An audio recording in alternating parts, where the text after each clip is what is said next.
So we were back from our recess, and I've already noted the county councilors present for this joint session. Vice Chair McLynn, I wanted to give you an opportunity to introduce the attending members of the Board of Public Utilities. Yes, Madam Chair, thank you. Present tonight, Chair Walker had a work commitment tonight and can't be here, so I'm standing in for her. And she may join us at a later time, but we'll see.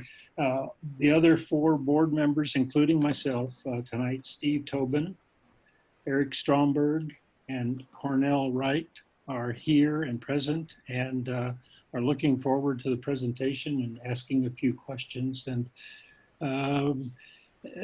well, I'll just leave it at that. We'll get into that a little later. Thank you, Madam Chair. Thank you very much. And I did just want to provide a few introductory remarks regarding this agenda item. I want to make sure folks are clear that this is one in a series of discussions regarding the carbon-free power project that's going to be conducted. And it will ultimately lead up to a determination of whether or not to proceed with this project. And that decision is now anticipated to occur in late August. This session right now is an opportunity for the Board of Public Utilities and Council to ask questions regarding this important decision, but it's not going to be the only opportunity. Again, there's a list of frequently asked questions and responses that's available on the DPU website. The county's open forum provides another opportunity for community members to comment and ask questions. There will be future town halls, DPU, and council meetings that are being scheduled as well. And I believe that schedule is on the DPU website as well. It's a very nice, clear path of all of the things that will be occurring between now and a potential decision on this. I wanted to give the opportunity. We've got Mr. Cummins, who's our Deputy Utilities Manager for Power Supply, here to provide some initial remarks. But my understanding is that we also have Mr. Shelton, the Director of the Department of Public Utilities, who's going to introduce a few other folks that are present for this discussion. Mr. Shelton. Yes, thank you, Madam Chair. Just a little follow-on to your introduction. We are having a town hall meeting on August 3rd at 6 o'clock to give more information about the CFPP project and how it relates to Los Alamos. And on the open forum, we're up to 31 statements. So it's been pretty active. It's only been open since the beginning of this week. So with us tonight, we have several guests that are here to help answer questions of the council and board. We have Doug Hunter, the General Manager of UAMPS. Mason Baker, he's General Counsel with UAMPS. Peter Nollmeyer, he's with Fluor. He's the Vice President of Environmental and Nuclear Operations. And Christopher Colbert with NuScale. He is the Chief Strategy Officer.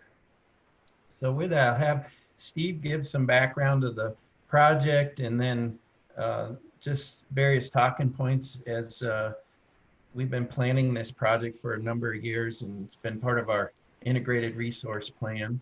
And so Steve, if you're ready, I'll let you start. Okay, thank you. Yeah, Mr. Cummins, yeah, please go ahead. And we'll hold our questions until after your presentation. Okay, thank you. Board Chair McLynn, board members, Council Chair Scott, and council members. As Philo said, this is just an informational meeting, and we got a series of more meetings coming up. I want to start out by saying that we became members of UAMPS back in 2014. I met UAMPS through our San Juan participation at the San Juan Generating Station. And this is where I learned that it's a bunch of small utilities similar to us. Currently, I believe there's 46 or 47 members, all public power. And as you know, this industry is hard to keep up on. It's very much evolving and changing every year.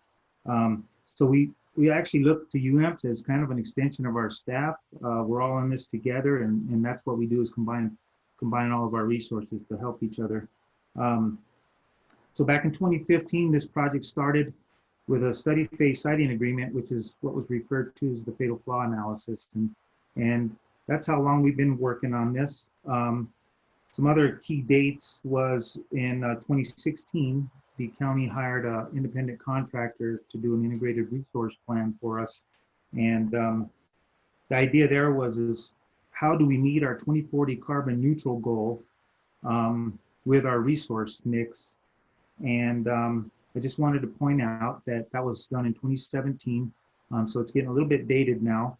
But in 2017, solar with storage was the preferred option based on a $55 per megawatt hour levelized cost of energy. At that time, the carbon-free power project, we fixed it at $65 per megawatt hour as well. And it came in second, and it was only 3.5% higher than the solar with storage option over a 20-year planning horizon. So today you're going to see that we're at a $55. So there's a lot of, can I ask why the slideshow is not updating? well, I apologize. I was just touching on a few items on the staff report. So I haven't really jumped into the slideshow yet. Okay, all right. I just Thank you. That's sure. all. Okay. I just wanted to point out that a lot has happened in the last 5 years. The project's been evolving, and so if you guys have questions based on what we wrote in the staff report, we'll be more than happy to go back to that. So with that, these slides here were also just included for a little bit of background information, going back to when we started this, as I mentioned. And this is the slide. This just points out our public information and involvement plan that we've been working on. And as Philo mentioned, next week, next Monday, I think the 3rd, is our town hall meeting, our next one. So this slide here was my attempt to just really summarize the attachment, which was the status and overview, one of the attachments to the agenda doc here that was prepared by UAMP staff. And over the last 5 years, basically the framework has matured quite a bit. And today you're going to hear a lot about the DOE multi-year award, that first bullet there, and then a couple other agreements, the development cost reimbursement agreement, and then the engineering construction development agreement. And you'll hear more about how these are key to de-risking the project for the UAMP members by hitting certain milestones and also target prices. So you've heard this before. We've kind of been in the licensing period phase 1 for a couple of years now, but we purposely, UAMP says purposely taken their time and been cautious on moving forward as certain things came together.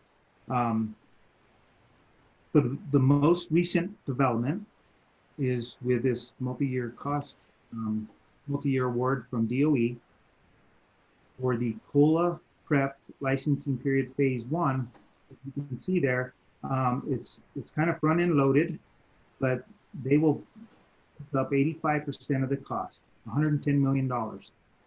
And that's with NuScale and DOE combined. So the UAMP participants will pick up the balance of the 20 million, and it's approximately, you'll see it here in a little while on the slides, that that's about $1 million for the county to complete the combined operating license application before we get to the next off-ramp. I threw this last bullet in there on jump shares. And if you recall, we were before the board and council last, and the jump was the joint use module program. DOE was first interested in pursuing to support this project, and that's where they were going to purchase one module and build 1/12 of the plant. And after 15 years of using it for some DOE research and I guess some large energy projects that they had, that then it would come back to the ownership. through that program, and based on our current subscription at the time, we were entitled to an additional 3.186 megawatts.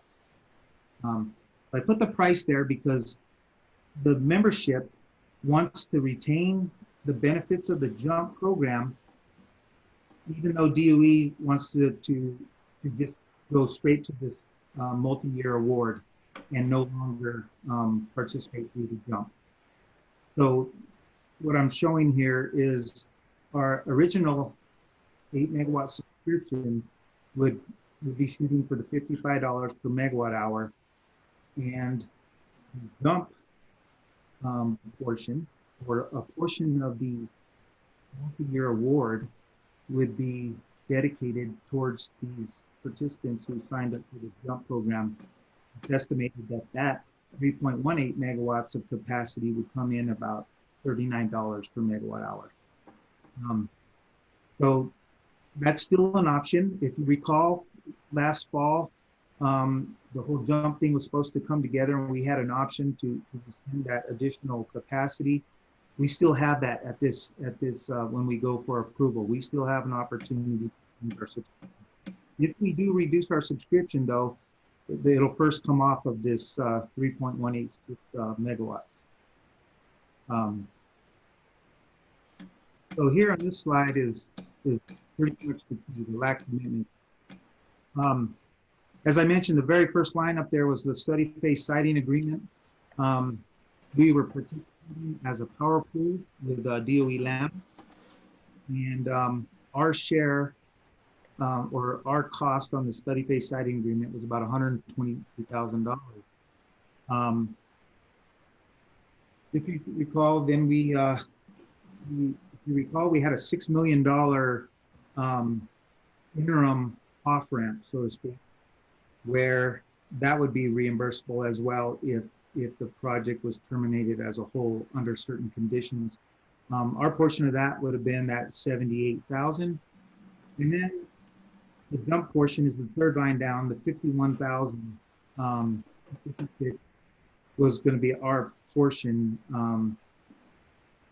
related to the additional, there was an additional $3 million added to the budget to go from 6 million to 9 million. And that's where we're at today. So what's in red there, I apologize if this is a little confusing, but what's in red there is basically the cost we have in this project. And 128,000 of that has already been paid. So the balance is out. So what we're here tonight to talk about is the remainder of licensing period, the first phase here. It says number 2 there. And in green would be our commitment based on today's current subscription level of 213 megawatts. That's 11 of the 213. That would be our share of that 19 million you see under net of cost share. So that's important. Keep that in mind, because as of today, it's based on 213.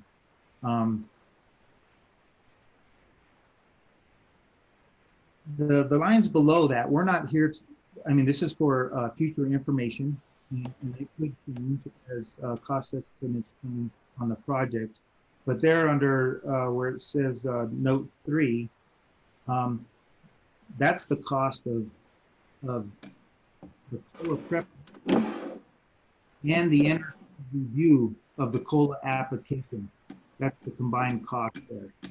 And so I just put that there for reference to show how the stakes get a lot higher in this project as we move through it. But we have an off-ramp.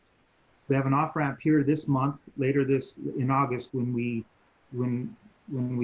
look for approval. And then we'll have another off-ramp at the completion of the combined operating license application.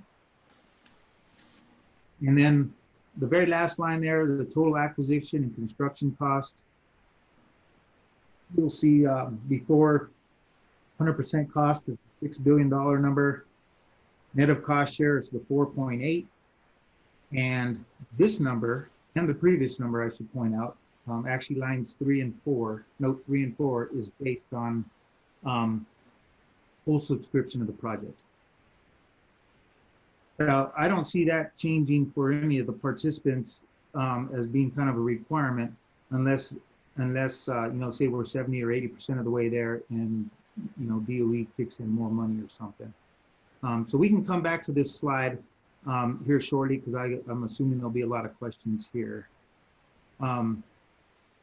This is an old slide that we had and we showed it to you in the past, but Jordan in our department, Jordan Garcia, put this together for us. And looking over the last from 2000 to 2018, this is the cost of the resources per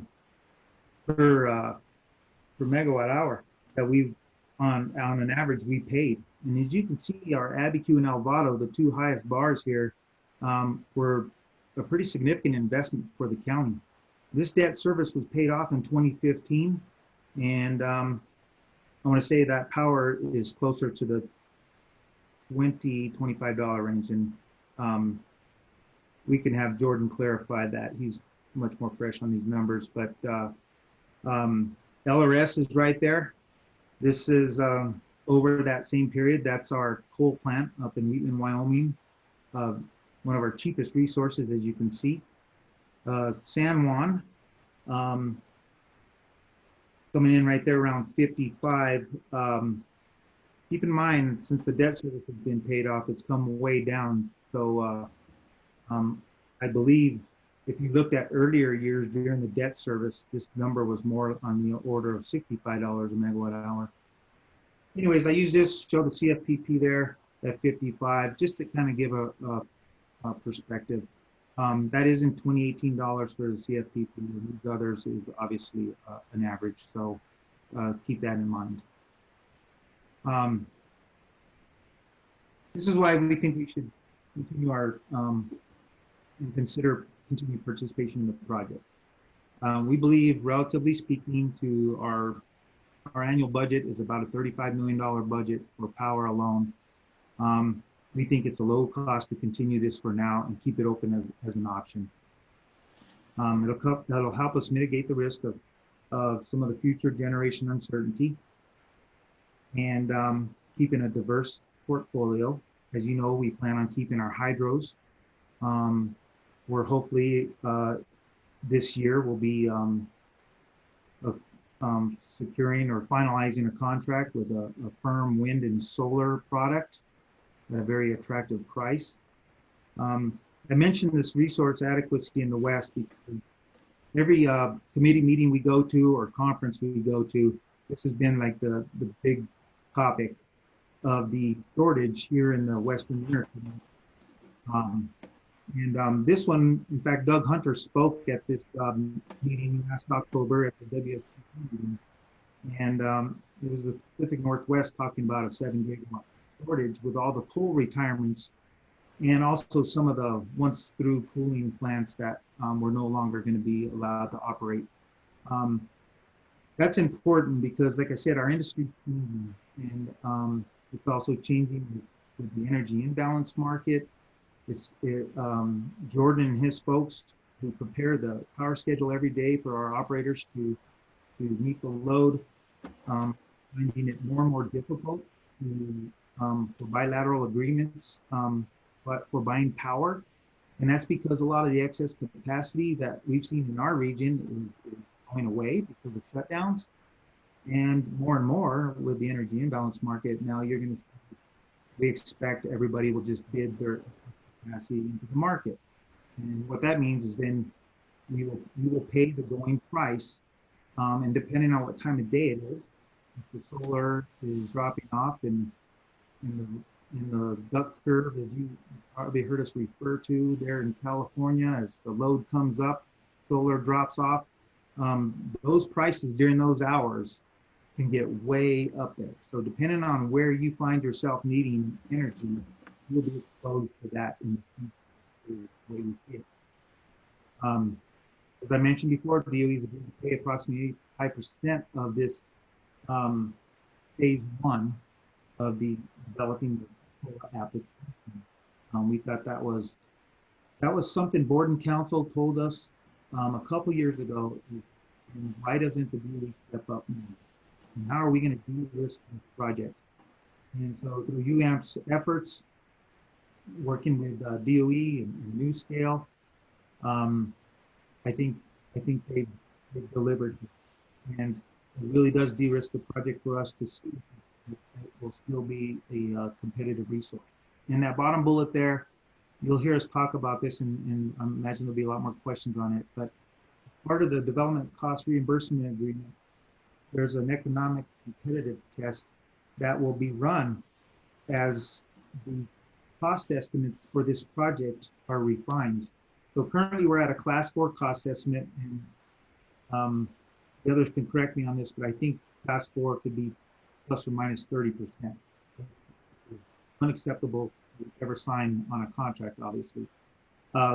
Class 2, I don't remember the range, but it tightens it up a little bit more. I'm jumping ahead there a little. We expect the next will be a class 3 estimate, and I think we're hoping to have that by September of next year. And I'll let Doug or Mason weigh in if that's incorrect. But for sure, before we get to the end of this current phase in 2023, we're shooting for a class 2 estimate.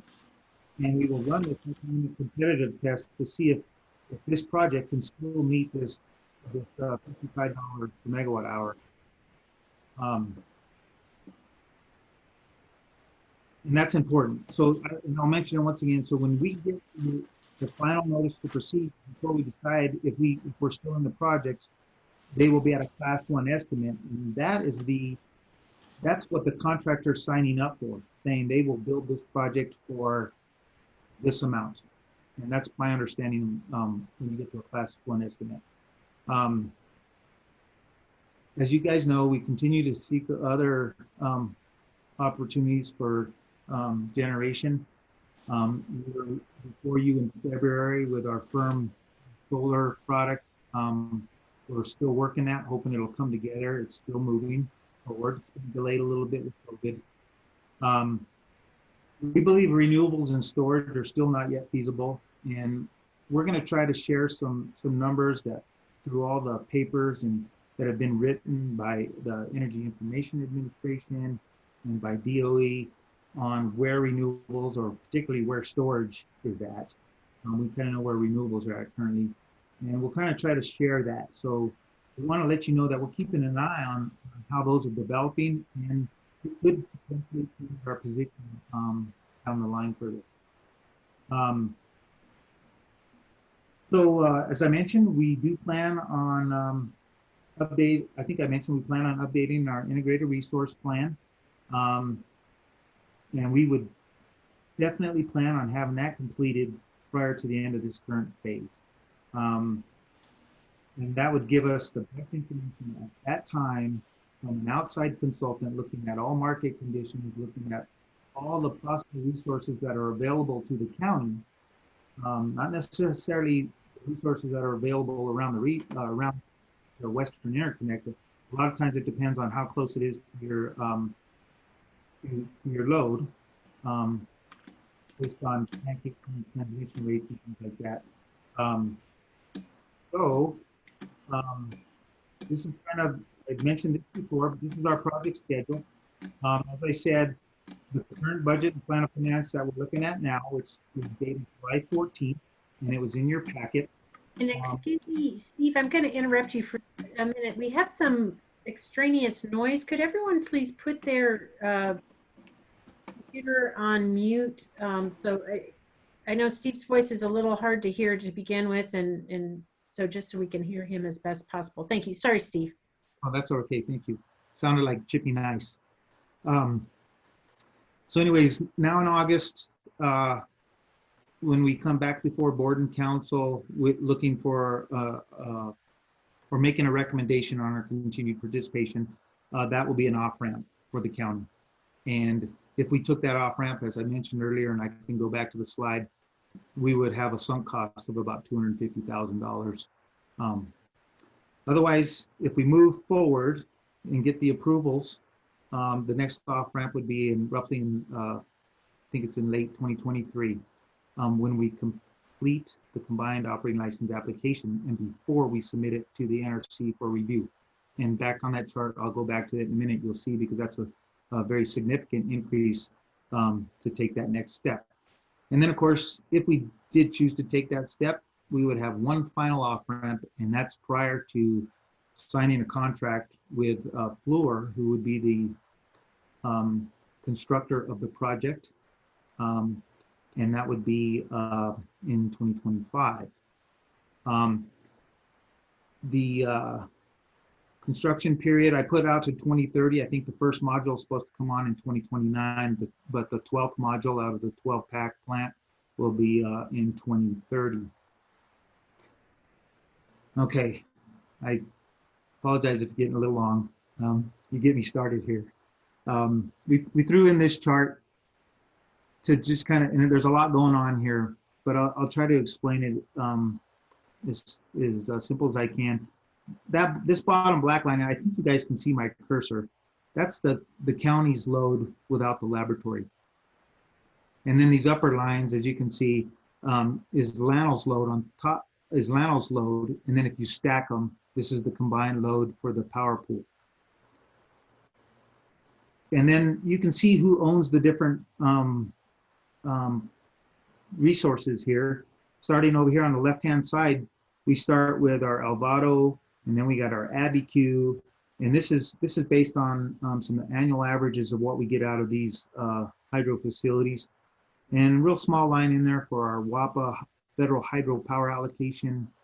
You can't even see the PV that we have, but it's in there. And then this dark gray bar is the San Juan generating station, which you will see drops off after 2022. Can you guys see my cursor? Yes, we can. Okay, thank you. So this green bar here is the firm wind and solar product that we've signed an agreement for and hope that it comes online in 2022. And then what do we got stacked here? We got our next one is our Laramie River Station that has a life of the plant, is out here at 2040, 2042, and that's why you see this gray bar here, this gray bar disappear out here.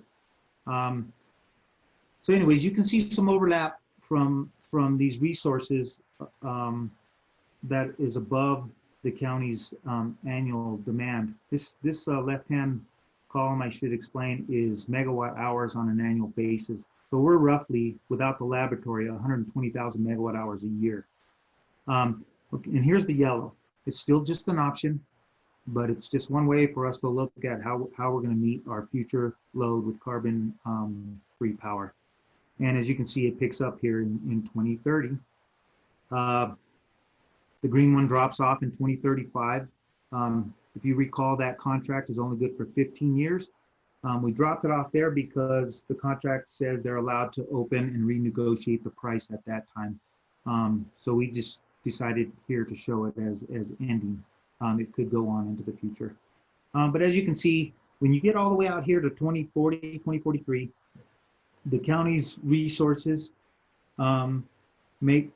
just come right slightly above what our annual demand is on an annual basis. Last thing I want to point out here is this mustard looking bar at the top. This is what we're exposed to right now on the market. We typically serve our load with 70% from our own resources or long-term PPAs and 30% from the market. And this huge jump right here is some pretty firm jump in load from the laboratory based on the supercomputing that they've been not only gearing up for, but some of it's already starting to come online. So I just put that out there, a lot going on there. I think that's it. I think what I'd like to do, if you guys are okay with it, just open it up for questions. And I expect a lot of them might be here with some of our cost commitments, but let's just see where it goes. And as Philo mentioned, we have Doug Hunter and Mason Baker with UAMPS, Chris Colbert from NuScale, and Peter Nomeyer with Fluor Corporation. So I think we have a pretty good bunch of subject matter experts here that can answer all your questions. And if not, we will get back to you before the next meeting. Right, and thanks for the overview, Mr. Cummins. And again, we've had ample opportunity, the past days to kind of take a look at this, dig through it. Thank you very much for the hours you've spent on the phone with me, going through kind of understanding all of the detail. And so I know you guys are there and willing to help as needed for us to get the information we need to make the best decision possible.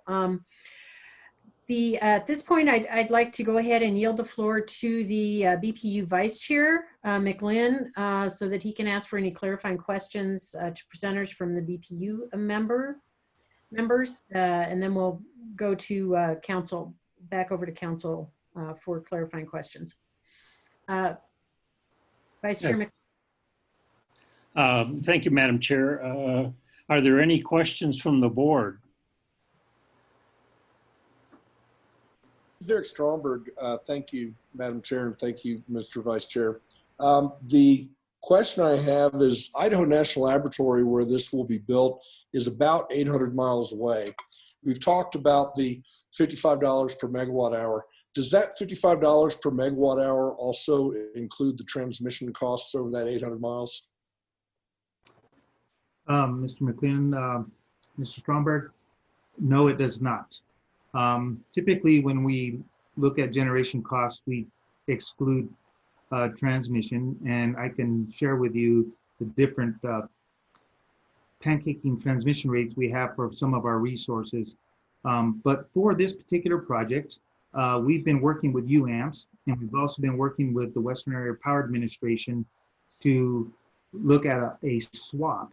So many of the UAMPS members also have an allocation, or if not all of them, have an allocation of federal hydropower that is moving quite a distance north to their cities and their communities. So we've been talking to them about doing a power swap, but that doesn't mean it doesn't come with transmission costs. It would. I think I guess I would ask Jordan if he recalls what we think that might cost. But just to give you an example, our Laramie River Station, we pay WAPA transmission before we ever get to P&M system. So all of our resources pay P&M because we're sitting in the middle of their balancing authority. Our hydros pay Nora Electric Cooperative, pay Tri-State, and pay Hemis Electric Cooperative before ever getting to the P&M system. So that's just an example. So this would be a similar one with additional transmission. Currently, the San Juan Generating Station is connected right to P&M system. So that resource pays just P&M. So I hope that helped answer your question. Yes, thank you very much. Are there any other questions from the board members?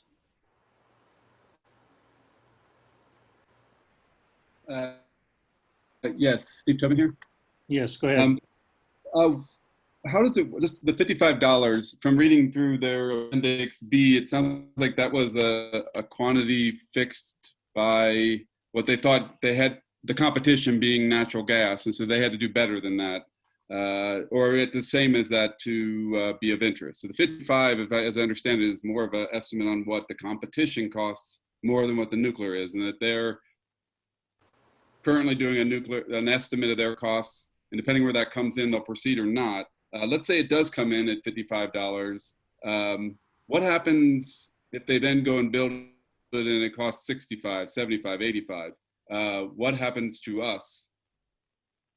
So, Mr. Tobin, the development cost reimbursement agreement that I referred to earlier is one of the key agreements that is being negotiated. And that one is where I mentioned the economic competitive test. So when the cost estimates get more and more refined, you start taking out more of the guesswork and getting down into the details, they will run this test. And if it exceeds the $55, that triggers, I believe, that triggers the option for us to terminate the project and seek reimbursement. And I can let Mason or Doug talk to this a little bit more, because it does decline over time. So maybe Mason, if you want to answer a little bit more to that, but that's a very important piece of these contracts that we're looking at to kind of de-risk this for the membership until we get a little more certainty and mitigate some of the risks. Mason, you want to talk about that a little bit more, maybe? Sure. And good evening, everyone. Appreciate the opportunity to be with y'all tonight and talk about this project. And specific to this question, as Steve has outlined, yes, the development cost reimbursement agreement will be in place till final notice to proceed to construction, to the last participant off-ramp that Steve outlined earlier. Then the way that UAMPS will protect the participants from construction cost overruns will be through the EPC contract between UAMPS and Fluor. And construction costs are obviously something that we're very focused in on, and it's really embedded into the development approach that's laid out where we're refining the project cost estimate to get to a very high degree of engineering design complete before we make that decision to go into construction. And that's critical to the approach. I mean, that's taking from lessons learned from past nuclear construction projects that haven't gone well. So that's our approach to safeguard against a potential construction cost overrun. I didn't hear, the thing that would have made me feel real good if you said overcosts are covered by Fluor. Is that too strong a statement? Well, it's going to depend on the terms and conditions of the EPC arrangement and the events that are giving rise to the overrun. I can't, if it's something that's not caused by Fluor, then understandably they wouldn't want to accept that cost exposure in a contractual setting. Okay.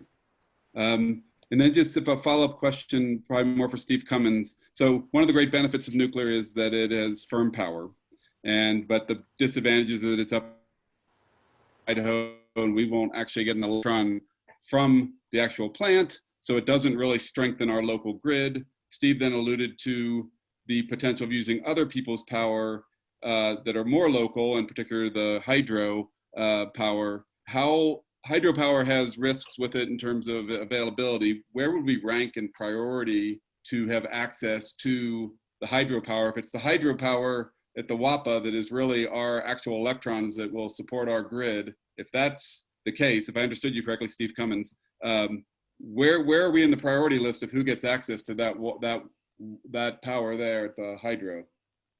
Yes, Mr. Tobin. So yeah, we never see any of our actual electrons from any of our facilities, maybe periodically, right?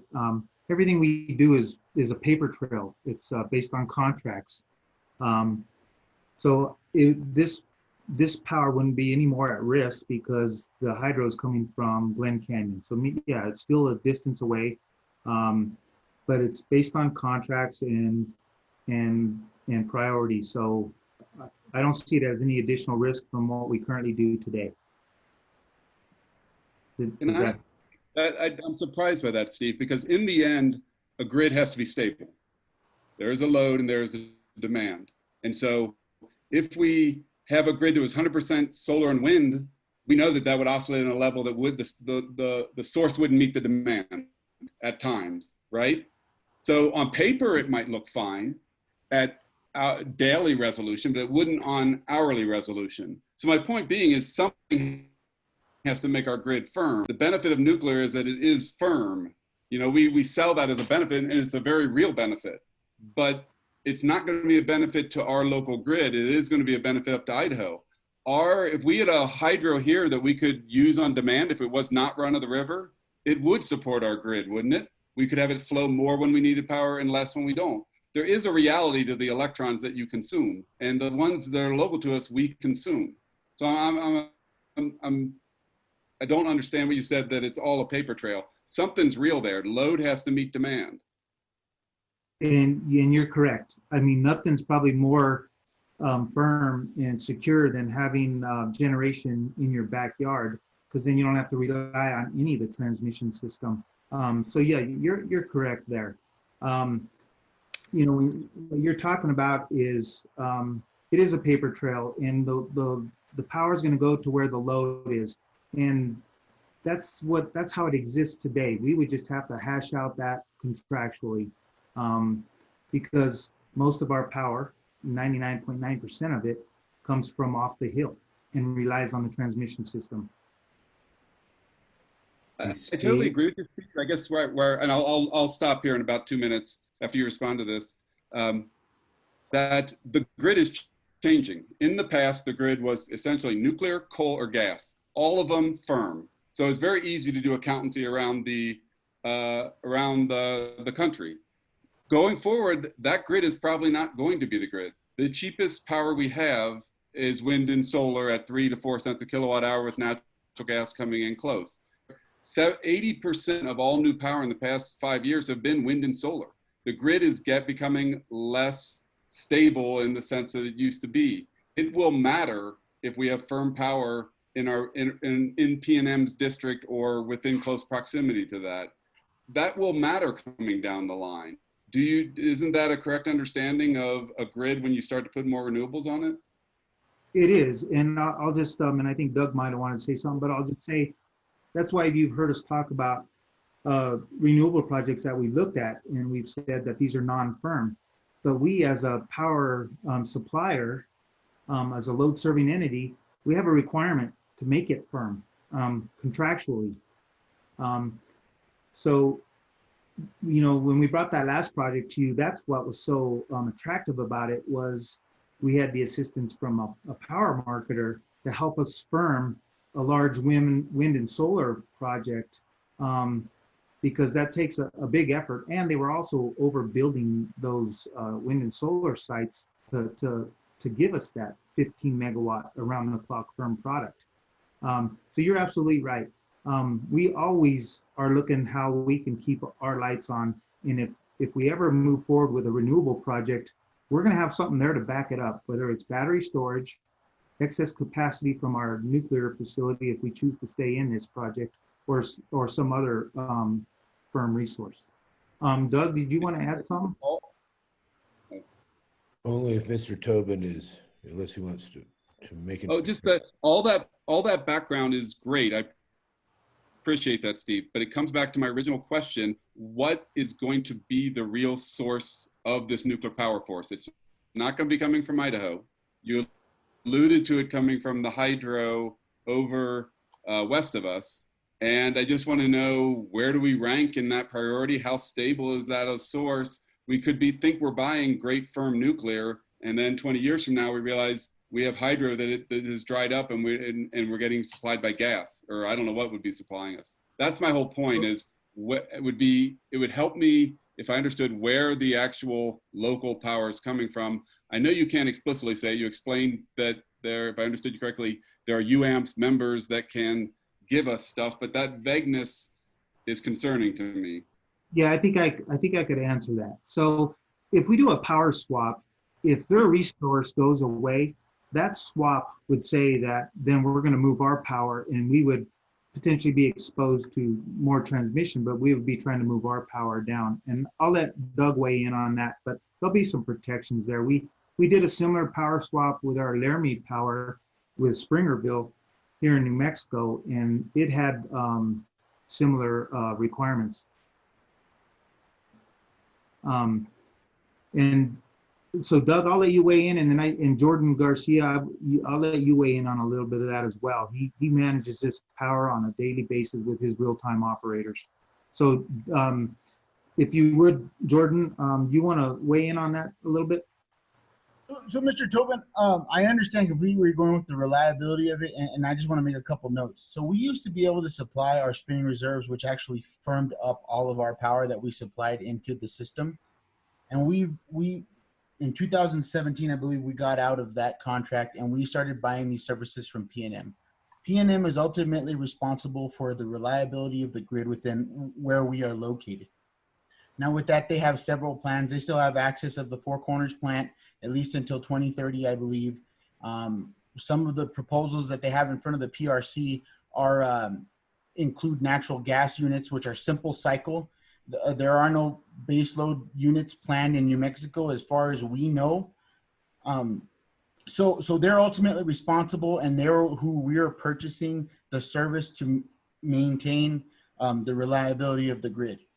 Now, with that said as well, wind and solar, Steve alluded to it perfectly, that the people that we're getting it from with the Uniper project, what they oversubscribed, they're buying a big chunk. And the people who are building these transmission lines from the western part of the state to get all that power moved where it needs to go, a lot of it's already subscribed. I don't know exactly what this situation with COVID has done to it, but a lot of it is already subscribed. Uniper was trying to get in there, and they're still doing what they do, working it. But a lot of people have already. That's kind of how they get the building and funding for these major capital infrastructure. So that was all I wanted to mention. Thank you, sir. That's a good point, Jordan. And Mr. Tobin, I know we talked about this a little bit in the past, but as he said, P&M as our balancing authority is ultimately responsible. And if things get really bad, there's load shedding, things put in place, and who drops off first. It's based on transmission priority and also generation. So with that, Doug, would you like to weigh in? Thank you, Steve. Well, I just wanted to mention a couple of things as to the priority, Mr. Tobin's direct question on where we sit on the priority. These contracts that we have with Western Area Power Administration, the same as you, are firm contracts, and they're predominantly hydro, but they're not 100% hydro. Western Area Power Administration buys power off the grid to firm them up and moves it around. All we're doing here, though, is we're not really replacing the CFPP kilowatts with hydro kilowatts. All we're doing that is on a transmission exchange. So as you probably well know, the grid, the WECC that we're all connected to, is a one connected system, and power flows throughout the whole system. One of the things that has been going on in the California market under the California Independent System Operator is to develop what they call an energy imbalance market. Now, New Mexico, Utah, we're more considered on the east side of that system, though Pacific Corp, P&M now is going to be, it'll be coming into that EIM market as well. And what that is it makes it a grid-wide situation to resolve. And the carbon-free power project fits really nicely in that energy imbalance market. We can get into that in more depth if you wanted to on a one-on-one or another workshop. But they are very pleased the fact that this capacity is planned because it can be moved up and down and will have stabilizing effects. There's, as Steve said, the best generation, one of the UAMP's recommendations to all of our members is to have generation for essential services behind the meter. We tell that to all of our members, even though it may be expensive. You never know what the price of power would be if you didn't have any, right? It's like, mince your well until your water runs dry. And so that is the real answer to stability, is having self-generation behind the meter on your distribution system. But beyond that, everything else is just a transmission swap. The kilowatt hours have to meet the entire system, and by us adding capacity, and there is another entity up in Washington that's looking at deploying NuScale small modular reactors as well, Energy Northwest, that would supply more of that 7,000 whole. And we would hope that there would be other additional capacity-oriented generation that would come online. But that is why we're planning to put this on, because we will at least have that. So I just want to say, it's just a transmission swap. You've got your number one priority. There'd be no degradation or pullback as well. If the hydro goes away, I don't know what Western would do. I know what Bonneville Power Administration is doing on the river up on the Columbia is that they're reducing their allocation to their participants due to low water. and making their participants go find other generation. Thus, that's why we're developing the carbon-free power project, is to meet that whole, if you will. Thank you.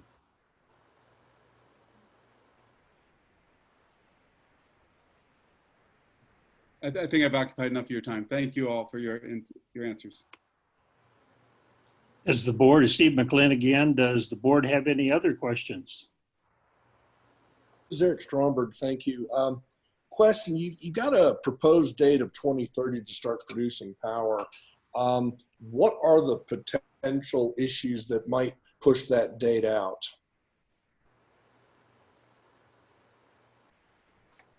This is Steve. I'll let maybe, this might be a better question for NuScale, Chris Colbert or Peter Holmeyer or Doug. Please weigh in. Well, this is Doug Hunter. I'll take a shot at it, Mr. Stromberg. Well, there's all sorts of things, you know. I mean, most likely construction, you know how it is. Construction is always the most nerve-wracking time for me personally on any project, because there's so many things that are sort of out of your control, you know, weather, labor strikes, material, things of that nature. We do have a lengthy schedule for construction to anticipate for that. I think we've got enough slack. I can let the others mention on that. We did have a tighter schedule, and that is now lengthened. That's why we're at 2030. One of the reasons we're at 2030 would be to give that additional time.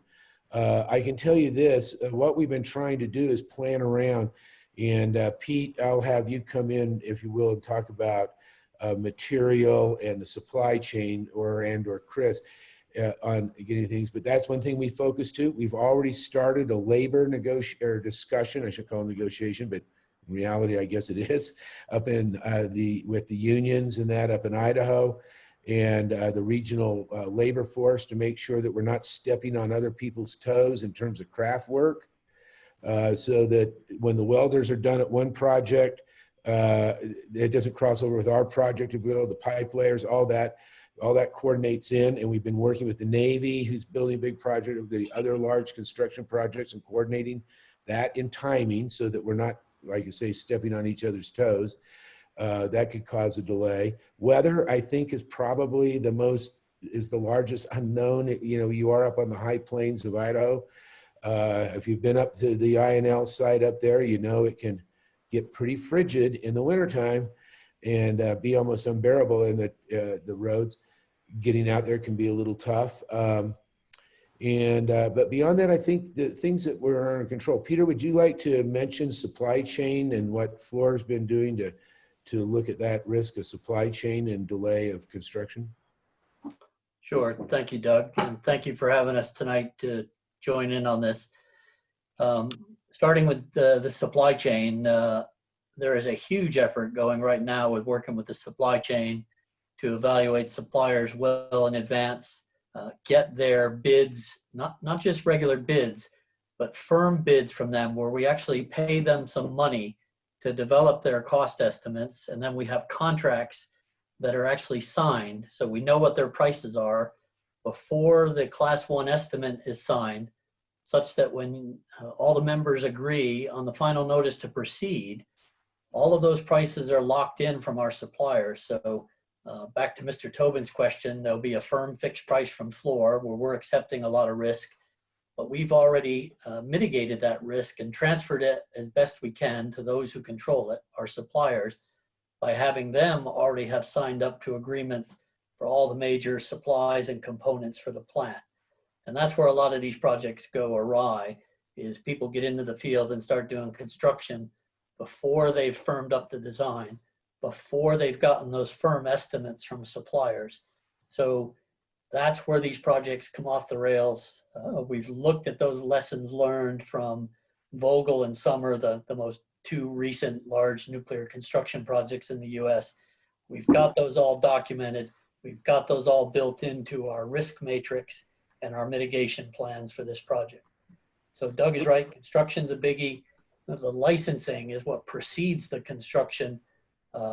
We've got a great track record through the team at NuScale in going through the licensing process, the design certification for the actual technology. is going to be approved this fall by the Nuclear Regulatory Commission. That's a huge risk put behind us once that technology is approved. Then you're down to the site-specific aspects of building it at the Idaho site, and that's through the combined operating license process. So for all of those steps that lead up to all 12 modules on the grid by 2030, we've got the risks identified, and we're mitigating those risks for the UAMPS members. And I would say the first module comes online in 2029, and then it's a phased approach. You bring the other 12, the other 11 modules online. Thank you. You're welcome. Are there any other questions by board members?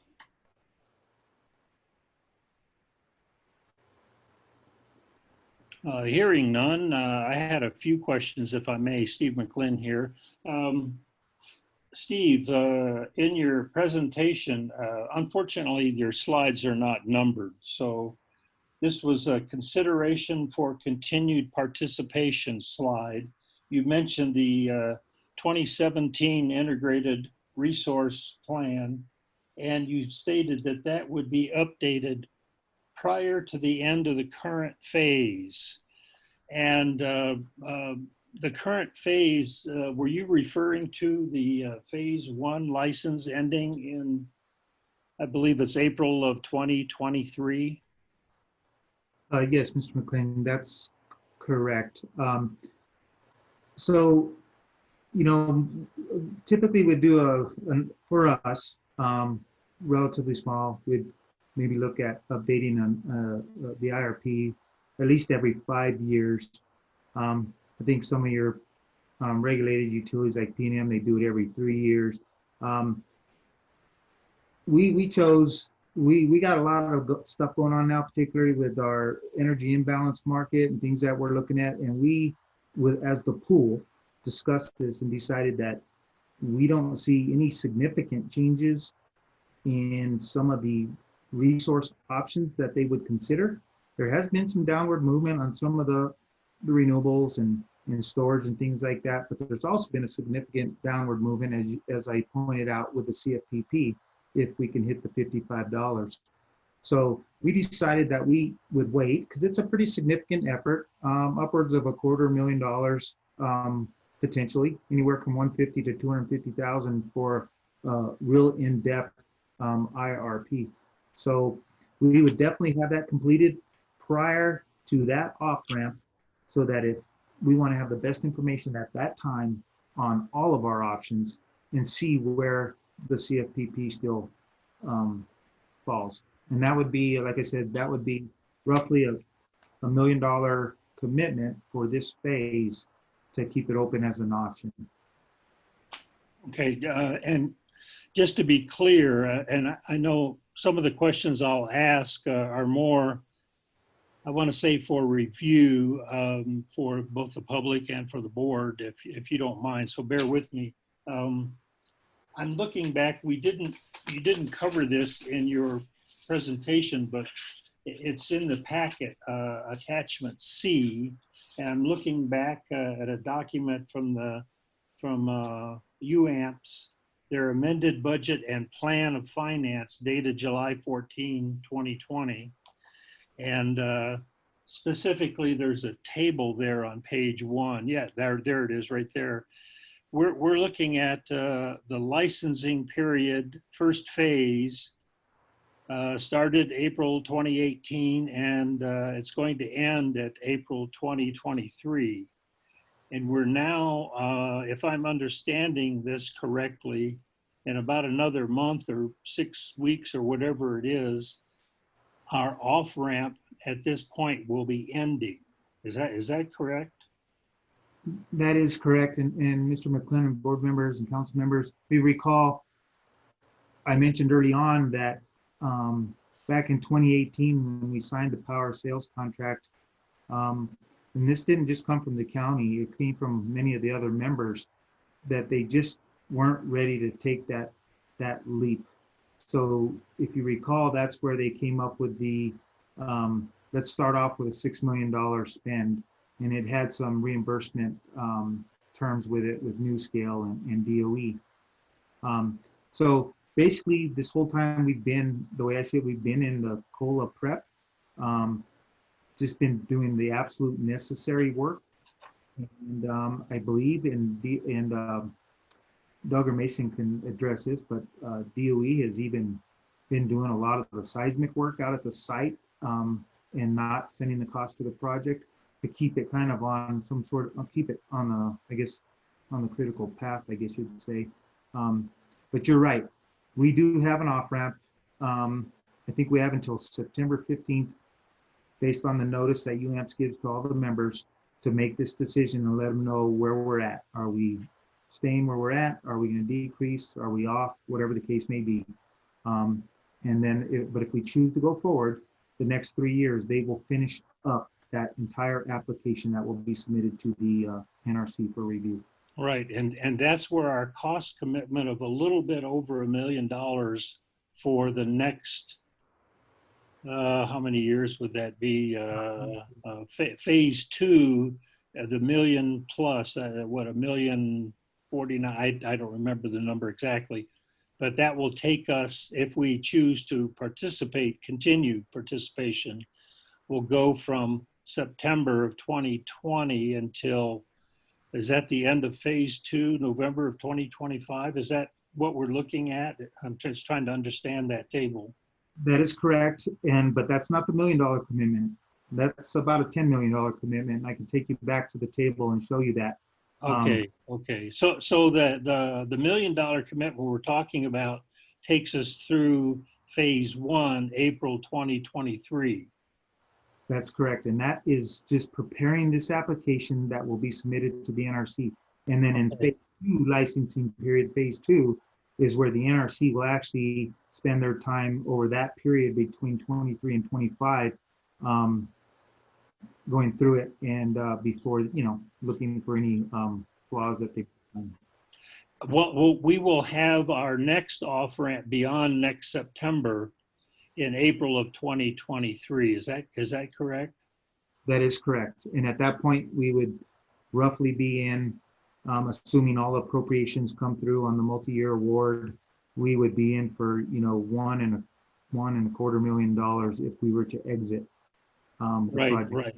And I'm trying to look at that timeline and when these, you were calling them, I hope I get the vocabulary right. I wrote some notes down here, then I've lost them. Was it cost 2 proposal with an error bands, and then we narrowed down eventually to a cost 1, and that's the contract at the end of 2025 where we begin construction. Is that right? And that's correct. And I'll let Mason or Doug, you please correct me here. And I think I spoke correctly earlier. They didn't say anything, but the goal is to have a class 2 estimate come 2023 before we decide to submit this to the end, because that's a significant. To me, it would be helpful to see a table that kind of dovetails with these off-ramps and the cost proposals. And then to know, well, what's the difference between a class 2 or a class 4? What is the, I think you mentioned the class 4 plus or minus 30%. I don't remember exactly what that was, but what is the plus or minus error bar on a class 2 cost proposal? Yeah, Mr. McLean, I think either Doug or Peter could probably tell you those right there off the top of their head on the different class of estimates, if you guys want to weigh in on that. Well, no, it won't stick right now. I think at the next presentation that we have at the board meeting in August, if we had I don't know how, I don't think that would be much work, but to have that in a table format, it would be helpful for me to help to digest the numbers that we're talking about. Sure, we could. Because I can't speak for everyone, but just in trying to understand our phase 1, our phase 2, our commitments as we're going along in relationship to the off-ramps. For example, I don't mean to sound flippant or dismissing, but we're talking about spending $1 million. Now, that's a lot of money, but in the grand scheme of things, it's not a lot of money for the benefit that, to me at least, it seems like we'll get in return. But it's nice, would be nice to know how these cost estimates begin to narrow down and tighten up as we go forward, so that we fully understand the commitment, the monetary commitment that we're looking at in relationship to other things that I would call value judgments. I hope I'm being clear enough that to help the presentation, not just to the board, but also to the public and to the county council, to everyone really. Sure. I think I know what you're referring to, and we can definitely do that, because what happens with each class estimate, that where it gets from 4 to 3 to 2, is they just keep putting a finer pencil to the details. And as Peter pointed out, that's de-risking the project before we get too far into it. But we can definitely work on something like that. And I don't know if Peter, you wanna weigh in on any of that and add to that? Thanks. I've got the table right here in front of me. I'll be happy to send it to you, Steve, on how it progresses from class 3 to 2 to 1 in terms of uncertainty. And the uncertainty goes down for 2 good reasons. One is you're firming up the site-specific design, so you got better design detail. And the second is those cost estimates I talked about from the vendors, locking in pricing. So you start to remove some of the pricing uncertainty that you've built into your estimates previously at class 4 and class 3. You've got firm prices from vendors. Oh, okay, thank you. And there's one other thing that's really nagging at me, and I suspect other folks as well. And this comes from my inexperience with dealing with NRC. I look at these time frames for phase 1 licensing review, phase 2 licensing period. Especially the phase 2, I know I'm probably getting ahead of myself because we're not even close to that yet, but 31 months seems like an awfully short time, and the nuclear industry seems to have a track record of that phase taking a lot longer. And I don't know how to either even ask the question, or how can we, the public, be convinced that yes, the licensing period will be successful. I'm more worried about the licensing period than I am about the construction, to be perfectly honest. Because if once we get assume we stayed into the project, once the licensing were approved by NRC, well, there are problems with construction, and delays, and hopefully, I guess I'm trying to translate potential delays into cost overruns.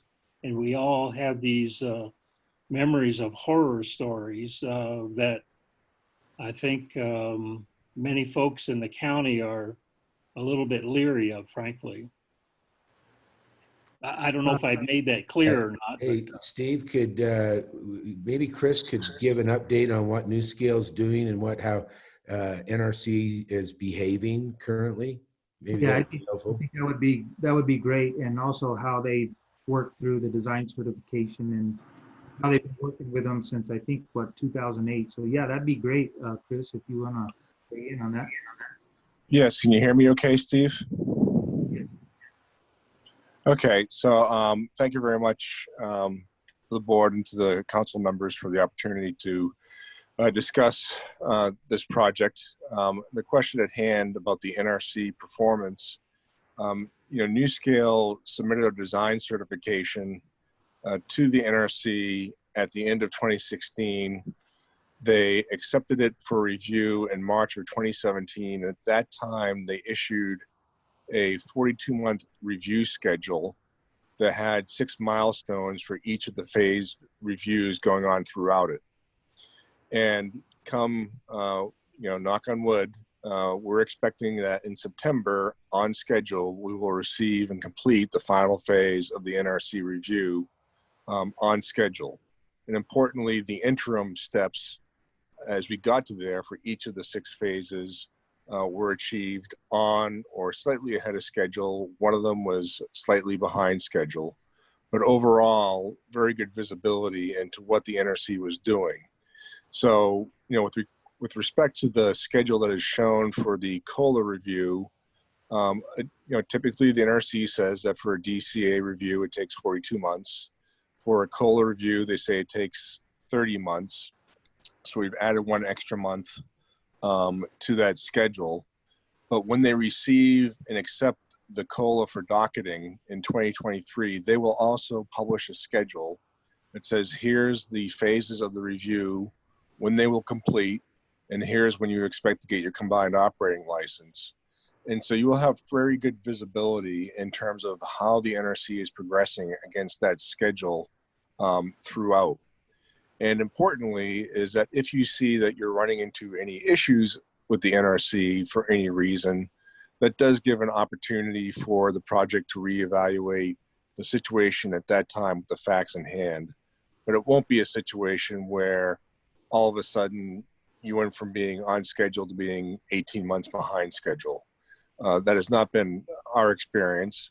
And you know, the process that the NRC goes through, because of the transparency and because everything shows up on the NRC docket, it's very easy to track and follow the issues that are going on. Not only if you're just watching what NuScale was doing, because the public has great access to everything, but as the applicant, UAMPS will also have great access and interaction with the NRC. And what we did in particular with the NRC and what we have recommended to UAMPS they do in this process is to spend the amount of time with the NRC prior to submitting the application for the combined license application, so that you have very good understanding of what the NRC is looking for in the application, and you have a very good understanding of what is required in it to have a high quality application. Those are things that we did at NuScale. We took all the lessons learned from the prior DC applications, and to the board vice chair's comment that, you know, delay was the norm. I would say that for design certifications prior to NuScale, delays were the norm because there wasn't a clear expectation as to what was required by the NRC and what the applicant thought was needed to meet a certain requirement as it was applied by the NRC. We did that all up front, and what we found was that we had an application that was complete.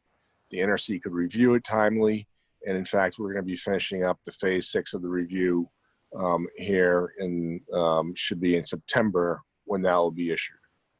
So, you know, hopefully that at least explains the process and the transparency and, you know, the checks that you have to keep track of the process.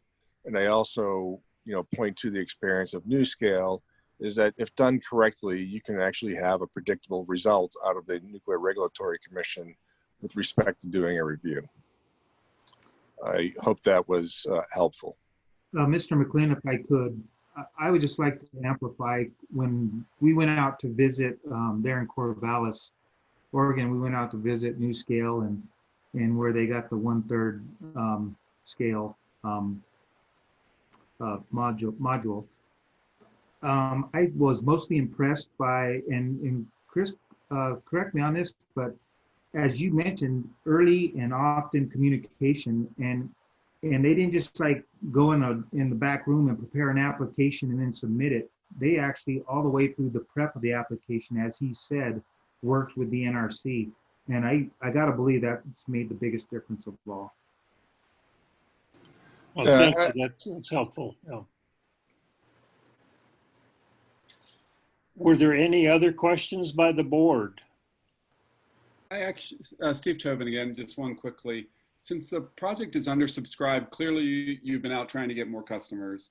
And I'm just curious, major metropolitan areas such as Salt Lake City is quite close, but Portland, Seattle area, Tacoma, Denver, they're all closer than us. Can you, why are those large centers of power usage that all, I think, have mandates to reduce their carbon impact. Why have none of them bitten? Or have you interacted with them, and where does it stand? Doug, do you think you can weigh in? I'll weigh in on that, Steve. Well, Mr. Tobin, that's a good point. We have been engaged with all of those large power centers out there. One of the aspects of subscription is that a lot of people are waiting for us to de-risk, and we understand that. And so that is why Steve mentioned the concept of jump being at a discount. We're working on that. We're having a meeting on Thursday with the participants to talk about subscription and exiting and the value associated with being first movers. We also, Wednesday of this week, have a major meeting with prospective participants, mainly in the Northwest. I have to check to see if I've got the Arizona customer in that meeting. I believe we do, but we have a major customer down in Arizona that's very interested in the project, but would like to see it de-risked ahead of time before subscription, and then all the major power systems that are public power. So one thing, let me just be totally transparent. We've only really been marketing to public power entities. The main reason is we'd like to keep this project 100% public power if we could.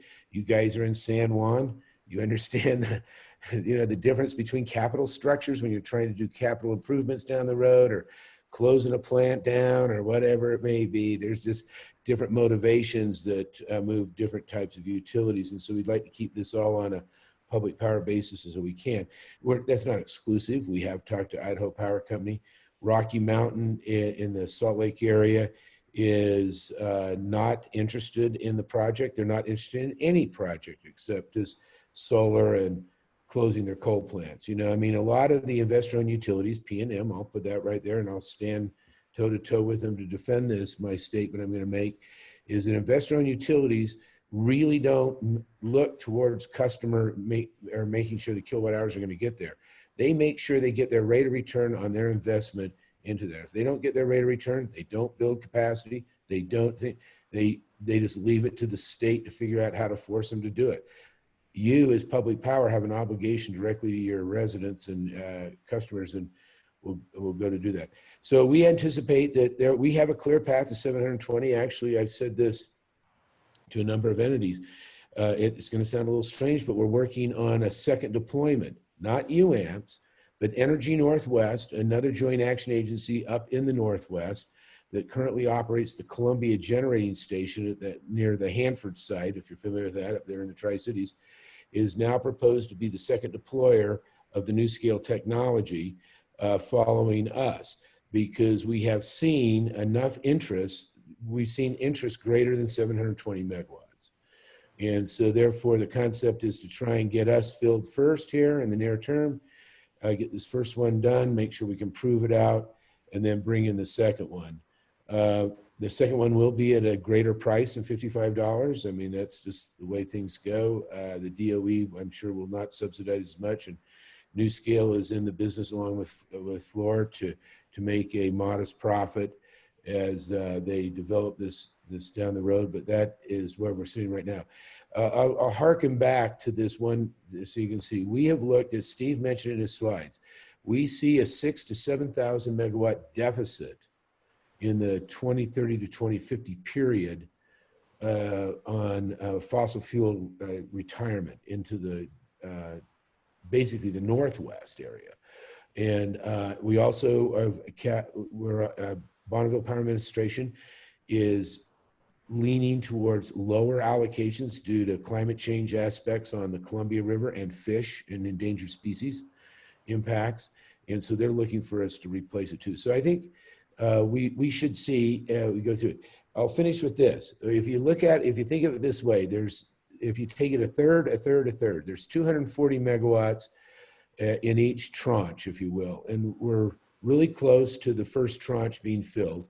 And we're looking at giving the participants a discount associated with this first tranche, which would be paid for by the last tranche coming through. Now, they're not big discounts in terms of average kilowatts. Steve pointed out jump, it's only 60 megawatts versus the other 153 megawatts of that. But the concept may be that the first 240 would be discounted in general, and that the last 240 would come at a different premium as we get through, so we move it through. We're also doing studies on do you need to put in all 720 initially, or what time period you have to do, and what impact does that have on the levelized cost of energy over 40 years? And preliminarily, 10 modules in, looks like it's not a huge increase in cost. The other thing is we got to put it in perspective. Right now, you guys have all pointed this out, and it's very true today. Combined cycle natural gas is very inexpensive. I mean, our gas plant right now dispatched this morning at $1.50 a million BTU. You know, I mean, it's unheard of low. In real terms, natural gas is almost free. And but there are no plans to build new natural gas anywhere down the road. You've been following the Public Regulatory Commission in New Mexico on PNM's endeavors to do something up there at San Juan. That's not moving very well. At the Intermountain Power Site in central Utah, Los Angeles Department of Water and Power, which we're a participant in that project, is putting in natural gas, but only to be traded out with hydrogen fuel in the future, and at a very higher cost.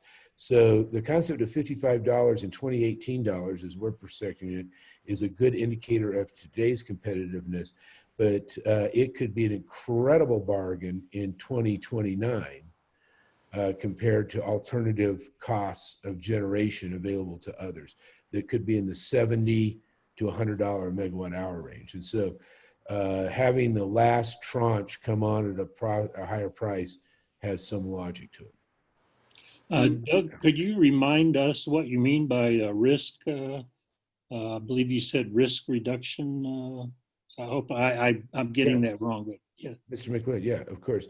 Well, risk reduction for us is a constant of just getting to have more information as we go through and get more subscription. I mean, and Mr. Tobin's point is well taken.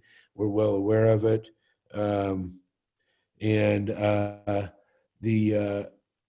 We have a risk-informed model on this project. If you're familiar with that concept, for those that are not, let me just quickly explain it. What we're doing is we've taken the levelized cost of energy, the 40-year LCOE, levelized cost of energy model, and we have our consultant, MPR, has put together what we call a risk-informed model. And what they do is they basically run a concept of a Monte Carlo around thousands of different line items in the levelized cost of energy thing. So steel, labor, finance, schedule, all sorts of different things. And we produce, if you're familiar with this, tornado charts, right? That show, and so a big, wide tornado is a bad tornado in the risk market. That means that your risk items are really, really, really large. And what we want to do is narrow those down. But the good thing is on this, that our risk-informed model on the first run it's got a range to it of $55 to $64 in 2018 dollars. So we're $9, our most probable worst case is $9 above our most probable best case. And so that's not a big band. If you think about that in a future market, that may not be it, but the participants are protected from that concept due to the ECT that Steve's explained through the Development Cost Reimbursement Agreement. But what I'm pointing out is that we'll continue to work on that risk tornadoes to reduce those in each item. So as Mr. Kohlmeier, as Pete just brought up there, one of the things we're very interested in is getting firm bids on each of these line items so that we have them contractually in hand. And that's really what a class one is, Mr. McGlynn. And it's basically having firm contractual bids in hand. And that tells you where a class two, class three, if I could just digress to that one quickly, they have percentage ranges, but what they mean is that you're putting more engineering into each level. So you have more knowledge of precisely how much steel you need, how much concrete you need, how many man hours you need, what's your productivity level on labor. You know, you start to get into all these details, and that de-risks the project. The more you know about the project, the more certain you can be to your estimate. And then we keep moving that down. We're going to be at class 3 here, as Steve said, here within the year. We're moving to a class. That's a big step down for us to come in there. That brings a lot of more certainty into it because more engineering's done. So that's what I mean about de-risking. We're trying to work through this thing. And I'll leave you with this. My management on this has been that we are not going to do this quickly. We're going to do this correctly, or we're not going to do it. And that's the way it's going to go. And that's why we slip back to 2029, 2030. I mean, I'm glad to see your profile, Steve. I don't feel nervous that you're going to be way out of power, out of position. And some members will. They're going to have to depend on a market gap, a bridge, if you will. I feel bad about that for a year or so, but it's not so bad. It's better to be very certain about what we're doing than to try and get it in quickly, I think, is where we're trying. And that's another big de-risker for us, if that answered your question, Mr. McLean. Or you could thank you very much. The board have any other questions? We've really taken up a lot of time. We probably ought to turn this back over to the county council. Apologize for taking so long. All right. Well, thank you, Vice Chair McLean. I really appreciate we all learned from all of your questions as well. I'd like to open it up now to the council members for any clarifying questions. We have Councilor Sheehy and then Councilor Reddy. Thank you, Madam Chair. If you could go back to the Los Alamos County cost commitments slide, I have some questions about that.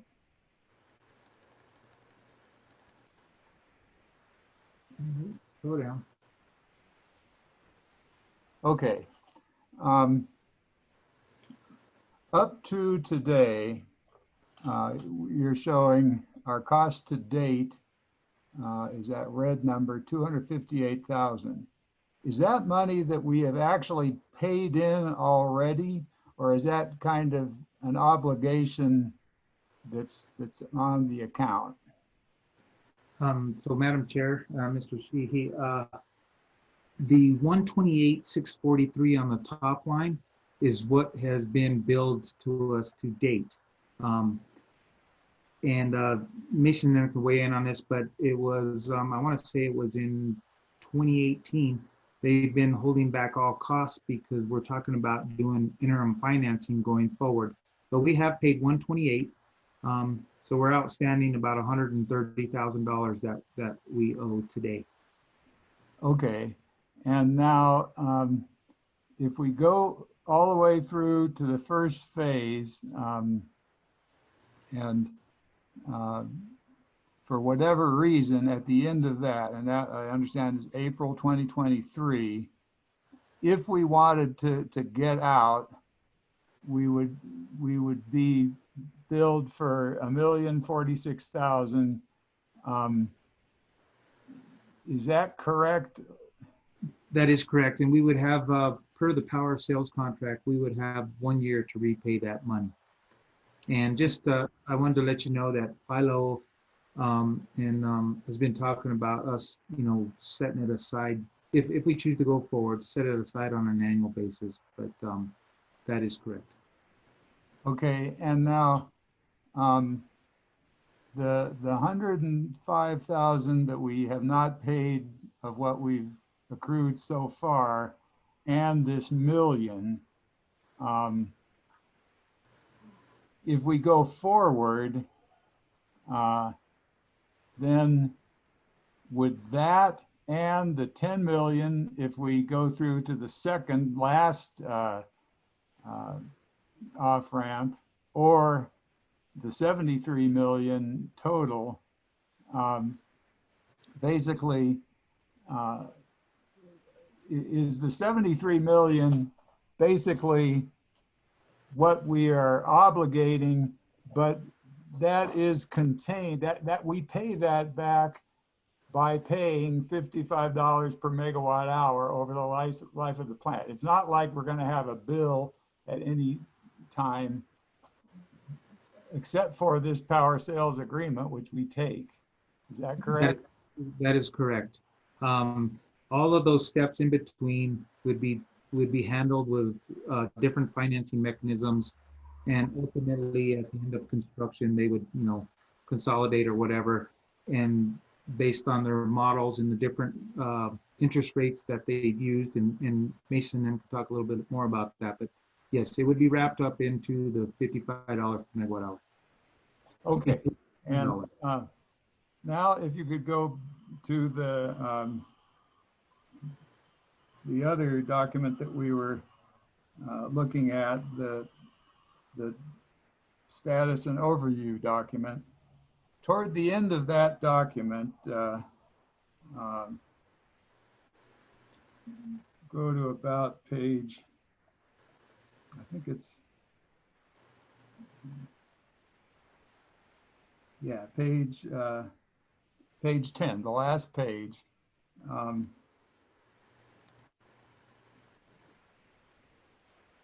It starts to talk about I believe, the next big run of the economic competitiveness test occurs when the class 3 cost estimate is done in late 2021. And at that point, I think, and correct me if I'm wrong here, at that point, UAMPS will have out of pocket about 11 million. And if at that point, the economic competitiveness test for class 3 fails, then would all the participants be able to drop out? I mean, basically the whole committee would say the deal's off, and the current language would require NuScale to reimburse 80% of that. So UAMPS would have to pay 2.2 million. Is that correct? Of that accrued cost by that time. Yes, that's correct. And I'll let either Mason or Doug, if you want to expand on that a little bit. But yes, that's the idea of having the PMC have the discretion to not just run out all the way to the end of 2023, and certain things have to happen. So you're correct about running the ECT test and passing some of these. Okay, and when I take our Los Alamos roughly 5% participation, I count perhaps $100,000 that Los Alamos would be out to cover our 5% of the project. But basically the only possible reimbursement at that point is if the whole project is canceled. Is that correct? Yes. So if and I think we've talked about this before, and I'll let Doug or Mason weigh in on this, but if the county unilaterally wants to exit the project, but the PMC decides to go forward, we are on the hook for everything within that phase. And that's important to note. And I'll let maybe Doug weigh in on this, or Mason, but there's talk of, there's a potential that somebody else could come in and pick up your subscription, because obviously the others want to go forward with the project, and for whatever reason, it's just not right for Los Alamos anymore. So I don't know, Doug or Mason, if you want to maybe expand on that a little bit. Sure, I can expand on it. So yeah, in order, if say the other participants at the class 3 cost estimate wanted to move forward and Los Alamos didn't, Los Alamos at any point during any phase, as would be the case for any participant, can notice its intent to withdraw or reduce. It just won't become effective until the end of the phase. So Steve is right. The cost responsibility is through the end of the phase. However, it sends a clear signal to the participants that they need to figure out how to fill the gap. These 100% of the cost have to be picked up by the participants. So, you know, there is that ability through the contract to allow Los Alamos, if that was their desire, to assign their entitlement share. So that is definitely a distinct possibility under that hypothetical. You know, if there is an ECT failure at the class 3, you know, one issue that we've certainly discussed with the participants is, you know, what do we do with a $55.01 ECT result, right? Is, you know, that's going to take some serious consideration, and it's an option UAMPS has to terminate. It's not an obligation. So, you know, the facts and circumstances at the time will certainly be weighed by the PMC, but we still think it's very important to have these very frequent check-in points, you know, because this is, you know, about a year out. Then we'll proceed to the class 2 cost estimate.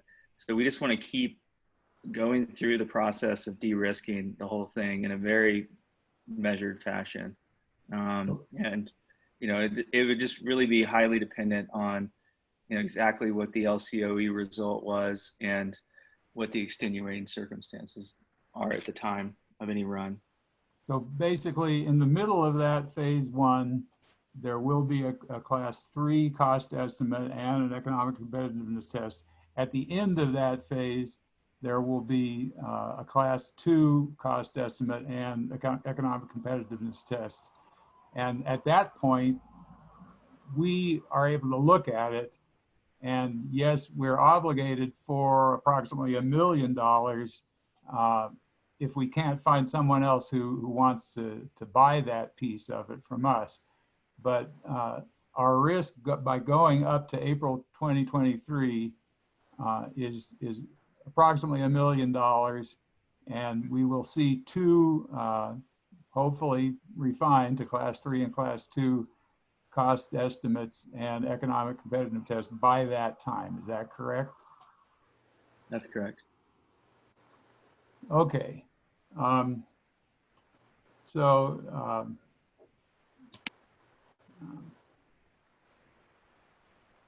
think that's all I have for now. And, you know, in the scheme of things, although $1 million is a lot of money, but it's still basically, maybe we could buy a megawatt of solar for that.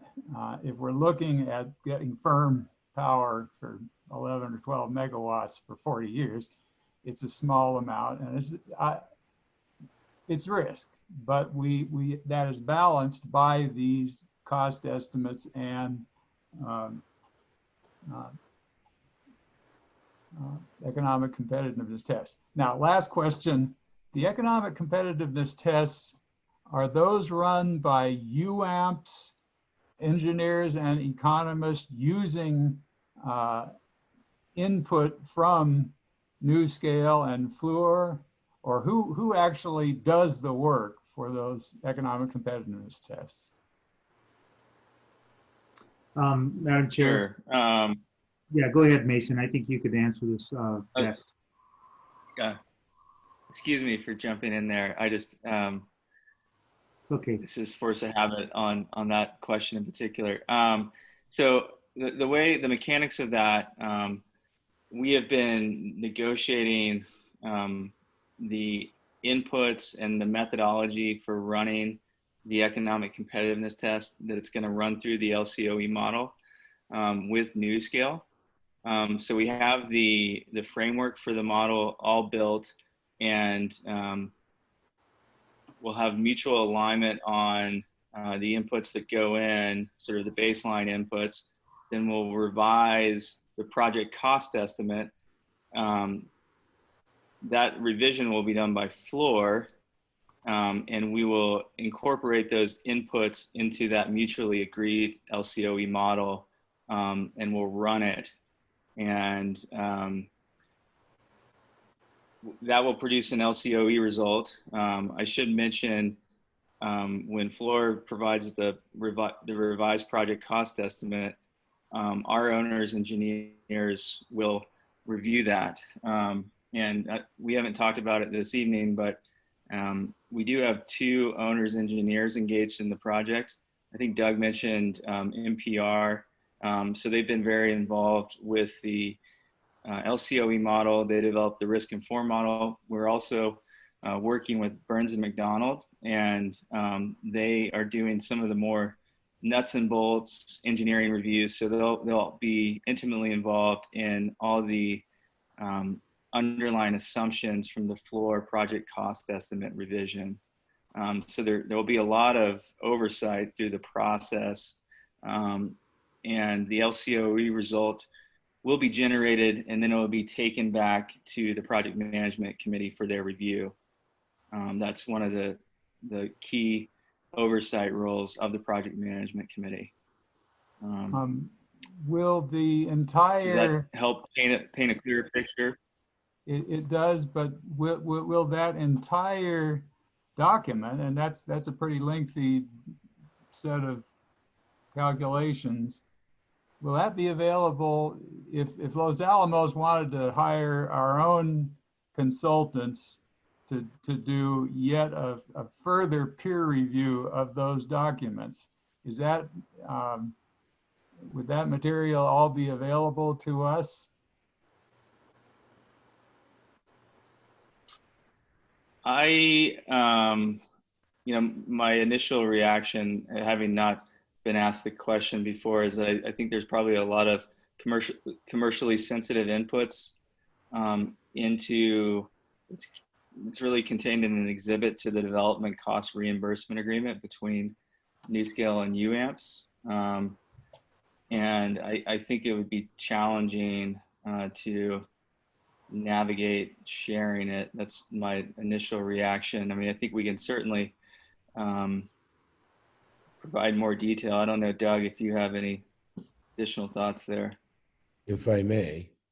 Well, I think once the contract is executed, the development cost reimbursement agreement, and it's a good point that you brought out, Mr. Sheehy, that we can think about there is that we can, I'm sure we'll be able to develop, even if there's going to be certain aspects that are black boxed coming in from NuScale and or Fluor, if you will, that might be proprietary on their costs on certain aspects.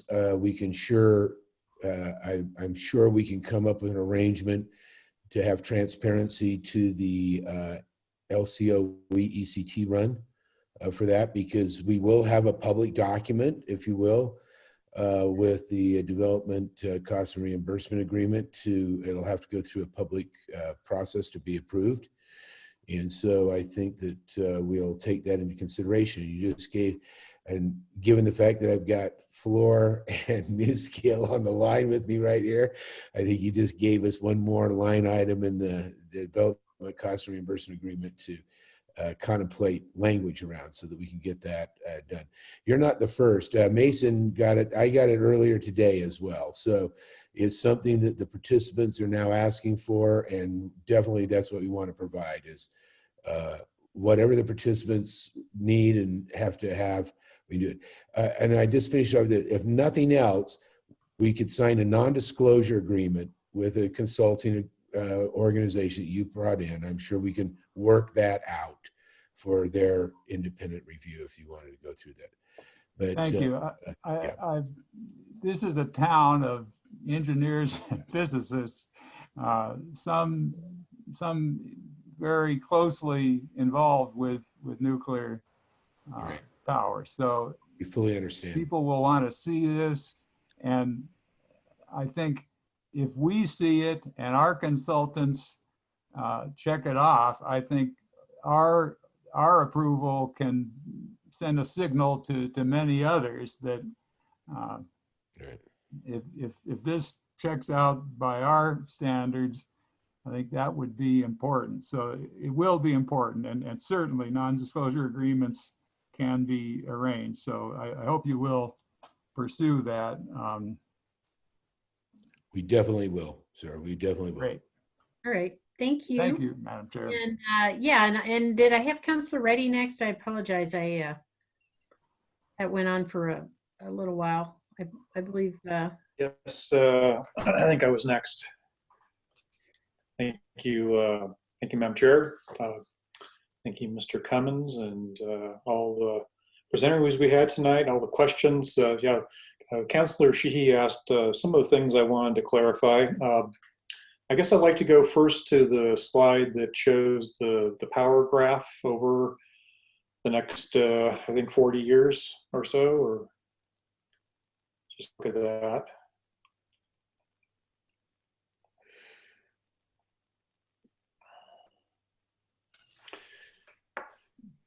So, yeah, I was looking at this graph. So I was wondering if, if we were just looking at the Los Alamos County load, would we looking at this kind of project, for our, needs? Yes, Madam Chair, Mr. Righty. As I mentioned earlier, and I tried to show that there, but you can see as you go along the graph where there's times when we have, so back here with San Juan, this dark gray bar, this is an approved resource with the power pool today. And it had contract language in there where if the DOE pulled out, they would accelerate the debt and pay it off. As you know, our electric coordination agreement comes up for renewal here in 2025, and we're actually in the process of renegotiating that now. Going forward, and I think you've maybe heard us talk about this a little bit in the past, is we're probably going to try to, it'll be a combination of serving our own load, each party. I'm not sure the council or the board takes the same position they did back in the mid 80s to do a contract like this. And I believe the DOE has said, some of the current folks in the DOE contracting folks are saying this was kind of illegal because they can only do a 10-year contract. But the contract was renewed. It came up every 5 years, and then it had to be renewed within so many, before the 10-year period. So I mentioned that when we put this together with the CFPP, this green project here didn't exist, and it still doesn't exist. We're hoping it comes together. Very attractive. When we started with the CFPP, we took basically our hydros, because this was from our FER committee, the Future Energy Resource Committee, that made recommendations on how we wanted to serve our load and how we wanted to meet our 2040 carbon neutral goal. So we basically took the, at that time, it was 8 megawatts on top of our hydro production, and it's going to take us a little bit above our annual projections on an annual basis for megawatt hours. As I mentioned, as you can see, there's some times in there where we're heavy, and that's important.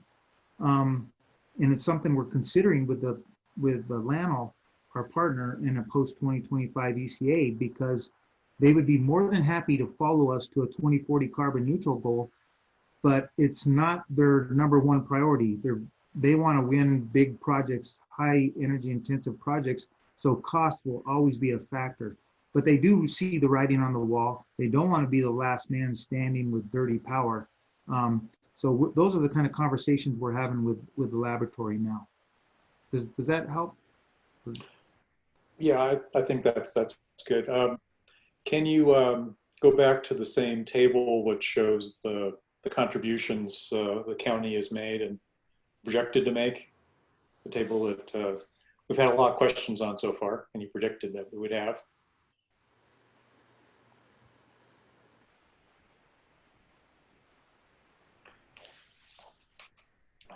So, I think I understand if everything works out, we're going to have a power sales agreement, a power purchase agreement, right, for a 40-year period. That's going to fund, most of this investment. Is that correct? And I'm going to probably lean on Doug and Mason a little bit here, because it's when we get to the end of the 40 years, it doesn't end and we're out of it. In fact, Yeah. if they extend the license and we go to 60 or 80 years, the power would get much cheaper. So it's not like, in my mind, when I think of a power purchase agreement for a distinct period of time, when it comes to the end, it's over with, and then go off and look for another project. I don't know if Mason or Doug, you could. Good. I'll jump in, Steve, if that's okay. Well, Ms. Reddy, that's a good question. Currently, your only cash investment into the system is the $128,643. We're going to reconcile that in August to bring that in as a project cost. All project costs, regardless of origin, will be capitalized, as you indicated. I think, if I could put, phrase it that way, and that yes, you will repay all those costs based on $55. The only time you realize a payment due to UAMPS, and by the way, the power sales contract gives a year to repay that. It's not due immediately upon exit notice. And what I call the 100% rule, we're going to have to find somebody to fill your gap anyway. So I would assume that if we do it in an orderly fashion, that's what the Thursday meeting's about, is to talk to the participant, the representatives, because it is sort of a detailed contractual discussion in terms of how we do that orderly. If people want to withdraw or reduce, how they do that orderly, not to disrupt the rest of the project, because we do have a lot of commitment. I mean, it's right now I know of no one that's going to reduce or withdraw.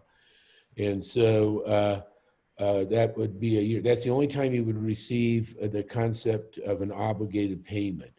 And then I just really want to emphasize this one more time. The concept of this budget amendment does not obligate anybody to the rest of the project. And I know you're aware of that. I just want to reiterate that. So the $10,229,000 is just an estimate. If you were to go into that phase, you're not obligating yourself to that phase right now, nor to the $73,945 that's down there. So, and we will reconcile your payment and acknowledge the $128,643 as to your obligation and costs. Steve said it right, it'll be a net. And so you will see a reduced amount associated with that technically, so that we go through and make that a project. Because we've had a couple of members, let me just tell you this, we've had a couple of members that had larger allocations than they currently have in the power sales contract. So in the study phase, they paid in more money than their current power sales contract entitlement share. And so they've overpaid, if you will. And we need to recognize that as a cost of the project. And if they were to, we don't have to repay them. We reconcile this through the bonding. But if they were to withdraw, we would owe them that amount of money. That amounts to, 100,000, so that's in the cost right now.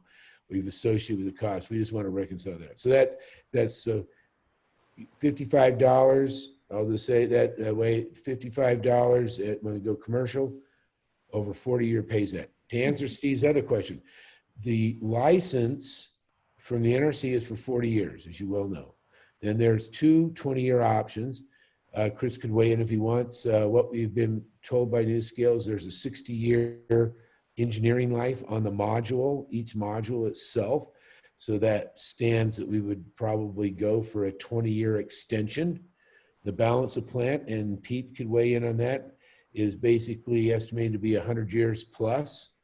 So we could replace modules. But your obligation would end, if you wanted it to be, at the end of the 40 years, regardless of what the PMC decided to do.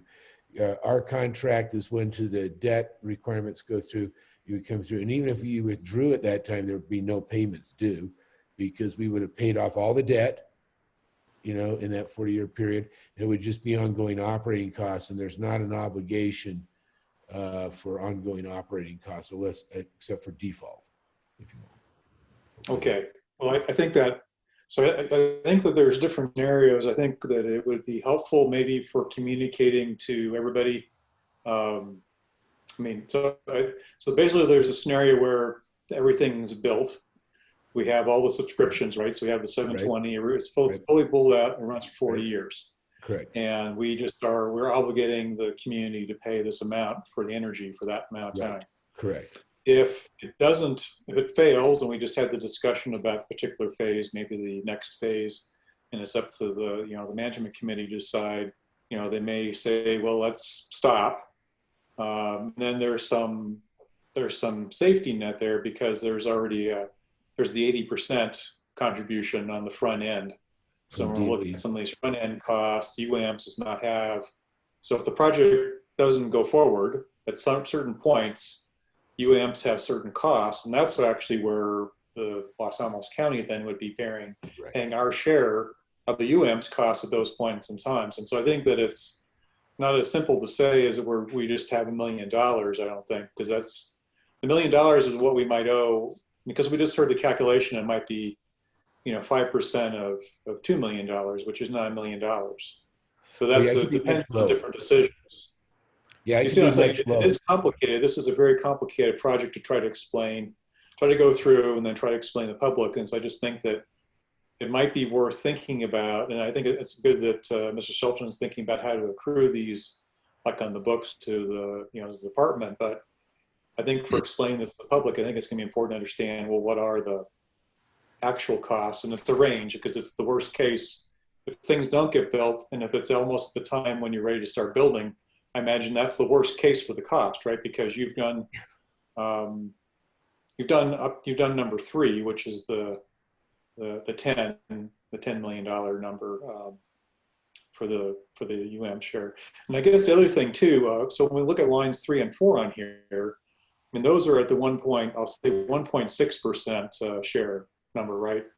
Right. And that's assuming it's fully subscribed, and that's by 2023, or is it a little later than that? Well, specifically, it depends on which way you want to be looking at. We're at the phase, the end of the licensing phase, which is after, about 23. I guess it's right. That's right. I'd have to go back and look at that. It's about 23.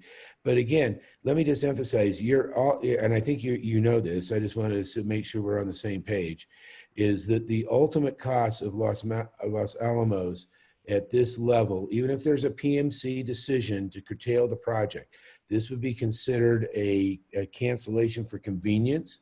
So we'd have to, we would get no reimbursement, if you will. And we go through, that would just be the 1 million as we go through. We will have an assessment of everything that's going into the next phase, the NRC review phase, and we'll have well, I should say exact, but we're going to have much better estimates on what that looks like at the time. But if we went through that, yes, there would be a potential 10 million. So what I want to do now, because that's a larger number for you, I know that, but if UAMPS were to curtail for convenience, UAMPS will arrange for a period of time for this to be paid off. So is what we'll probably do is propose some type of note, some type of bond over, let's say, a 20-year period, whatever the banks would allow us to do, and so that we could pay it off over time. You obviously would have to do that. Steve mentioned that you would have some type of reserve fund. A lot of our participants do have a reserve fund associated with this in hand, which would reduce that. We do allow our participants to bring their own money to the table and not participate in the financing if they wish.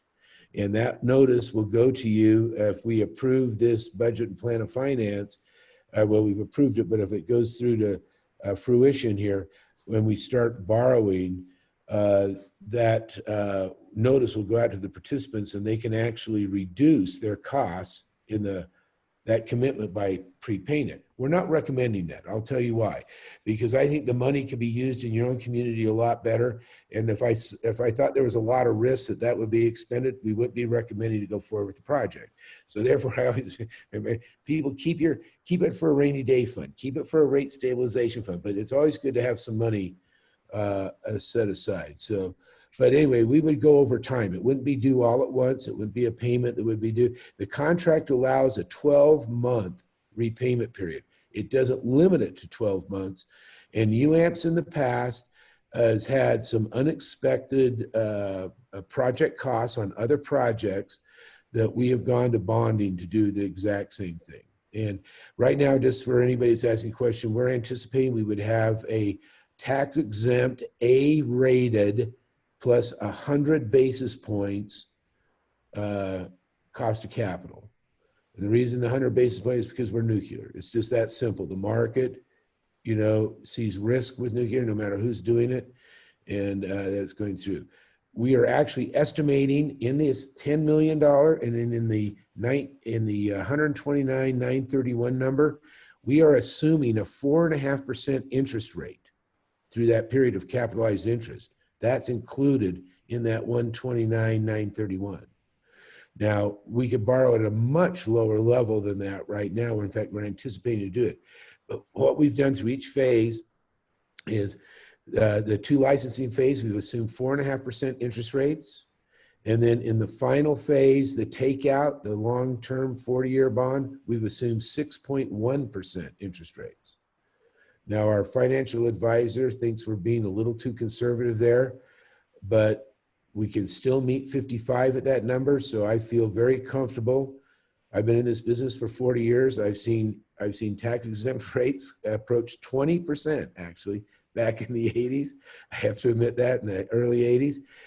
So I've seen too many things move around to be too cautious about, you know, too liberal on an assumption on interest rates. So I just wanted to let you guys know. So these costs, I think they're well, these are well focused to be worst case. But, you know, obviously we can't predict everything, but we're trying to be very conservative in our estimates and would anticipate we'd have better numbers than this as we approach. Okay, well, thank you. So I did find the notes I took on the town hall. And Councilor Reddy, I'm going to interrupt for just 1 minute. I know we've been going for a couple hours here again. I wanted to get a sense of other counselors with questions. Can I just kind of see who else is thinking they're going to have questions? The question will be, do folks want to take a short break and come back, or do we want to continue on? So if I may just have some feedback from council here on that. Madam Chair, I only have 2 short questions, which should take no time. Okay. All right. Well, I'm hearing, Councilor Zurlovitz, did you have a comment? Well, I have some substantive, questions I think will take some time to answer. Okay, so what I'm going to suggest is it's 10:33 p.m. here. I'm going to make it a bit short. I apologize, but I do think it's good after a couple hours to let people stretch their legs. So let's reconvene back here at 10:44. Let's not go any later than 10:45, okay? So a very short break, and I think that'll be worth it to get through the rest of the discussion a little bit more comfortably. All right, see you all in 10 minutes. Thanks. It's like we're right at 10:45. Thanks everybody for being prompt, and just felt like it was important maybe to have a little break there. So we'll go back. Sorry to interrupt your line of questions or thoughts, Councilor Reddy, but please continue. Yeah, thank you. I think it's a good idea to have a break. Thanks. So I think this might have been my last question to ask, but so I was very interested in the risk-informed model. And there were just some preliminary results presented in the town hall. And I guess, and one of the things I was surprised about it, and just in the your tornado charts there, in terms of like threshold things, it was 60 megawatt approval. So I guess that's part of the, so maybe I'll ask that one just separately. So the 60 megawatt approval is going to be part of the NRC package is to approve because originally what the plan was for 50 megawatts. And so that's one of the uncertainties still, is whether or not NRC will accept the 60. So Madam Chair, Councilor Riley, I think I'll let, I think Doug probably weigh in on that, or Mason, but there's a process they can outline for us on that. Steve, maybe we could have Chris Colbert discuss that. Okay. Yes, thank you, Doug and Stephen, for your question, Commissioner or Councilman. So on the current application, the design is for a 50 megawatt, or really it's measured in megawatts thermal. So it's a 160 megawatt thermal NuScale power module, which when coupled up with the steam turbine generator produces 50 megawatts electric. And what we'll be doing is that we found is that with the same size of the NuScale power module, not changing anything from its physical size, we had a great deal of margin in it that was revealed by a number of additional testing that we did, so that the thermal output of a module is now 200 megawatts thermal, which can produce up to 60 megawatts electric. And that will be licensed through a standard design approval application that will submit to the NRC to pick up that increase in power output. So we're already working on that application and plan to submit it in probably late 2022, and that would be approved in 2024 by the NRC is our current planning. But that's what that is referring to. Okay. So technically that's an uncertainty until that process is completed in about 4 years. That's correct. But I will say that what this is akin to is what is called the power uprate in the operating fleet. And, typically what they found is that, again, the nuclear reactors in operation produced much more steam than was planned. And over time, most reactors in the United States have undergone power uprates of anywhere from 10 to 20% during their lifetimes. We're just taking advantage of doing that now when we know that we have that margin available to us. So the concept is pretty well demonstrated and done routinely in the operating fleet. We're just doing it differently here, in that we're doing it before we go into operation.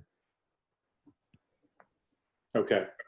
And I guess another thing that was a fairly important factor was the DOE cost share. And so that's something that I guess, so I understand that the DOE share is kind of front loaded. I mean, it's an overall like 24% or so, but it's front loaded for this phase, the design and licensing phase. So, and I assume we're going to know nothing about that in the next month when we have to make a decision. What is the timeline for having less uncertainty in the DOE funding? Madam Chair, Councilor Riley, I think maybe Doug or Mason, that's a little more up to speed. Maybe. Yeah, Mason's closest to DOE. Why don't we just let him answer? Sure. Sure. Thanks for the question. So in order to get the DOE funding in place, we have to go through a DOE procurement process, which is underway. We have been working with DOE, as Steve mentioned earlier, really for the last several years, as far as identifying the support that we need to move the project forward. And what has happened is they sent us a funding opportunity announcement solicitation earlier this summer, and we've been working on an application to respond to that was actually submitted yesterday. That was the due date for it. And the timeline that we're operating under is to have the new DOE award in place in early September. And it is identified as a condition precedent prior to this next budget becoming effective. So that's the timeline for getting it in place. So we do have transparency into, you know, the budgetary assumptions and the cost sharing percentages that we submitted to the DOE. You know, they'll be subject to final negotiation. So, but I assume that there's other continuing funding that will be, I mean, so this is a multi-year award. I mean, so the contract is not for the whole multi-year, or is it? Yes, the term of the agreement will be for a 9-year period. So it was a lot of information to compile into the application, and it's meant to carry us into commercial operations. That is the objective of DOE's support. They want to ensure a pathway to commercializing this project and bringing it online. And that is conditional on congressional support? That authorizations? It is subject to annual appropriations, and you know, I don't have a slide that I can pull up, but we can certainly share with the group the track record in getting funding for the line item that we pull from, and it's something that we spend a lot of time working towards making sure the line item does get funded moving forward, and something that we're proactively managing. Okay, thank you. And I think the only, I mean, we don't need to ask, since the hour is late, I mean, the cost of money, I think, came up already. So that was the only other thing I wanted to ask about, but we already had an answer, I think, on that. So thank you. That was all I had. All right, thank you. Councilor Shrilovitz, I believe you were next.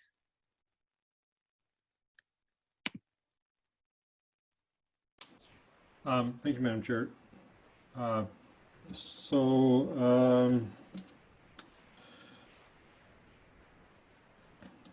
was going back to my notes about our prior presentations, and I thought that there was a go, no-go decision about the level of subscription. I haven't seen any discussion about that. So is there still a go, no-go that you need to have a certain minimum level of subscription, or the project does not go forward? Let's see. And then let me just combine that with a second question about what are some of the even large customers who we are trying to attract could come in at the level that Los Alamos County is coming in. A large consumer doesn't have to get 25–50% of the subscription. They could come in at a low level themselves. So I'd be interested in hearing what their what are their questions that they are providing, and and so I guess one is an easy question, the other is a hard question. What's going on with, yeah. No, let me answer the easy question, and I think Doug's gearing up for the harder one. So the go, no-go based on subscription, and you're correct, there was lots of discussion amongst the board and council back in 2018 about that. And I don't think everybody was on the same page, because I know our previous manager felt pretty strong about it, but then we had conversations after, and I said, you know, if we only give 50% subscription, but the DOE kicks in the other 50%, does it make a difference to anybody? So it's kind of like one has to support the other, or we need subscription.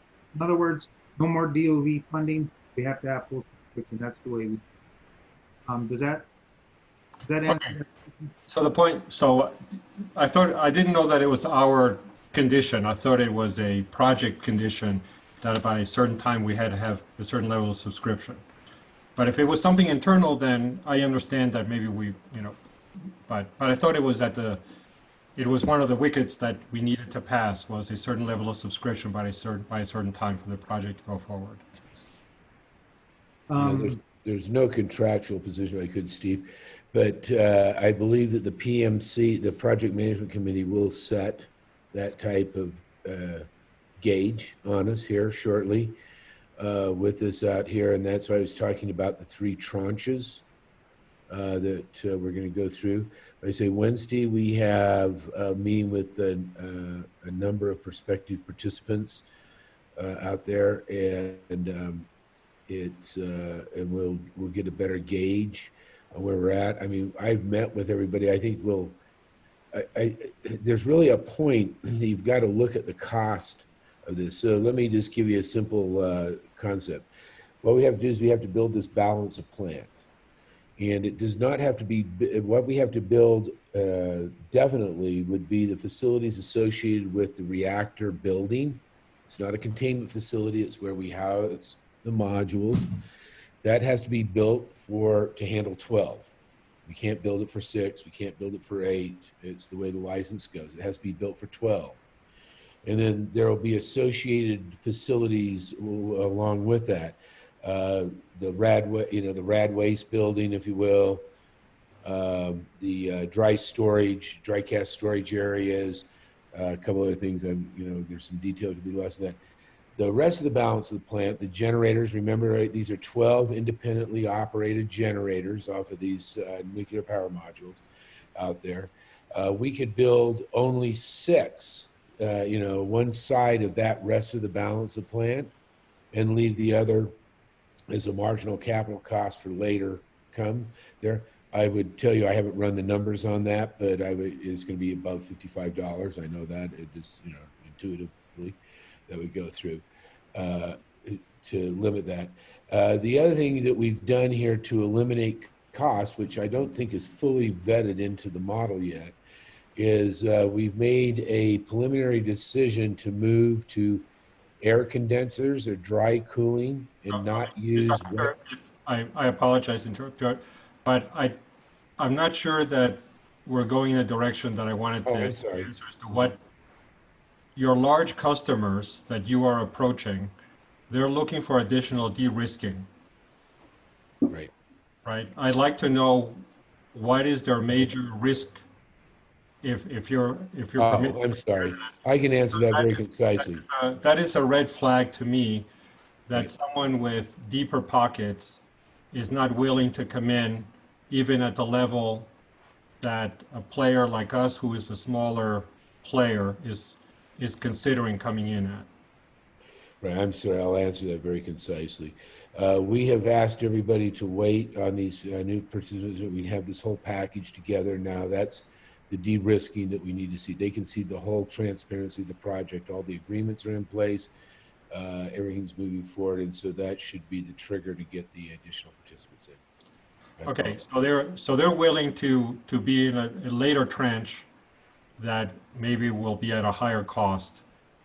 Well, it could be. I don't know if that's so. If you think of the 3 tranches, we're the first tranche with 214 we're at right now. So, we've got to have, that's 240. Okay. The next one, 240. I don't know if we're going to be looking at a premium associated with that next one.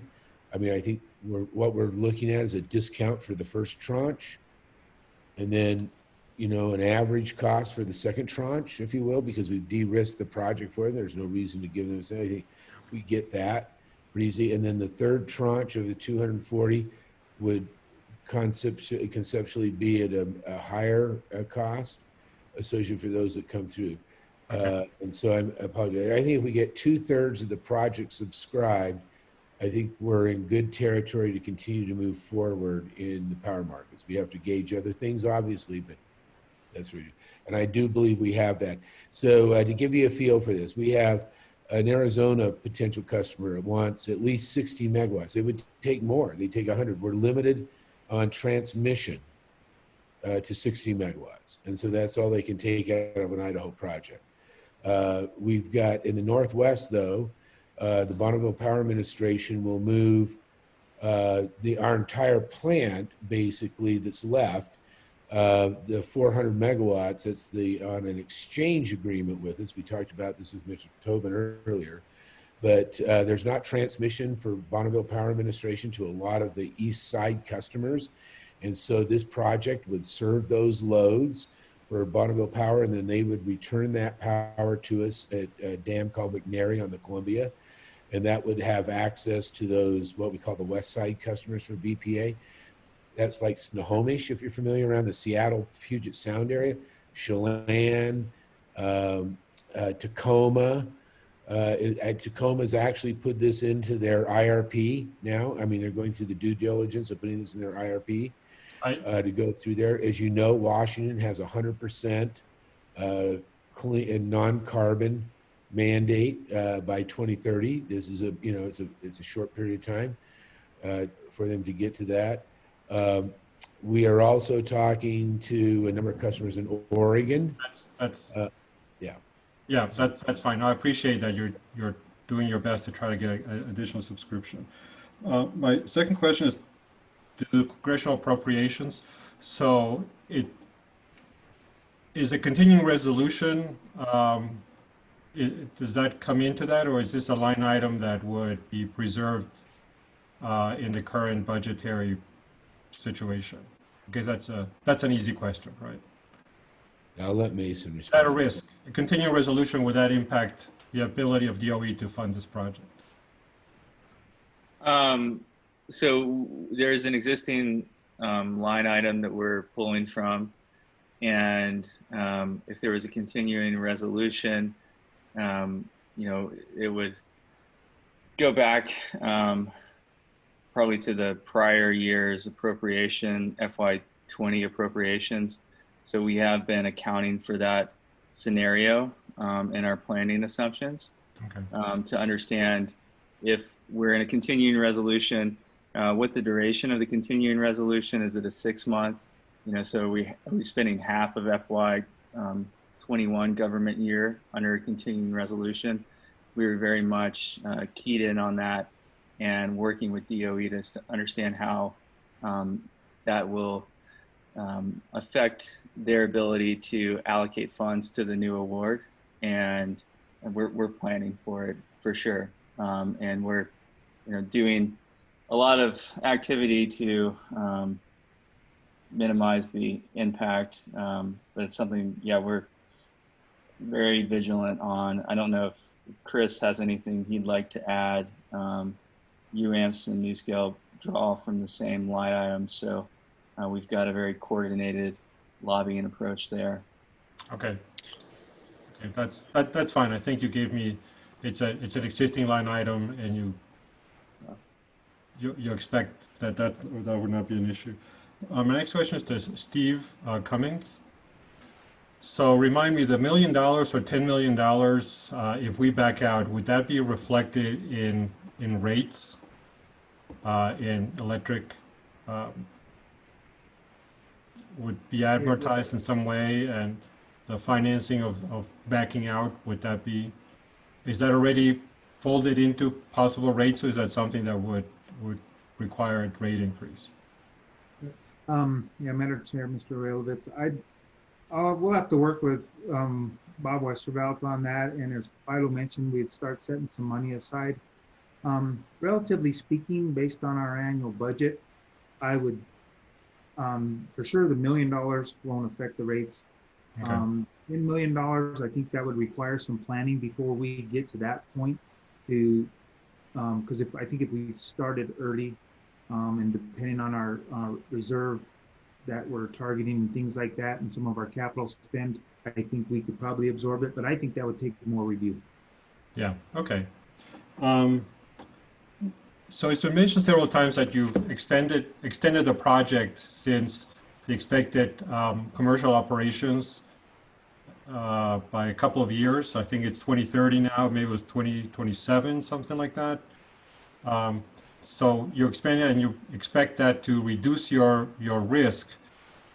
I want to ask about this risk-informed model, because you're also incurring kind of a technology risk by expanding the project, as well as uncertainty about the the cost, this cost of $55 per megawatt hour, 2018 dollars, becomes more and more uncertain the longer and longer you wait until you start actually collecting those funds. So does your model account for that? And also, what is your escalation factor? What does it depend on? I presume it's something more complicated than a CPI index. So does it, what are the cost drivers? Cost of cement, cost of fuel. So that's something that concerns me, that we're not going to have full visibility.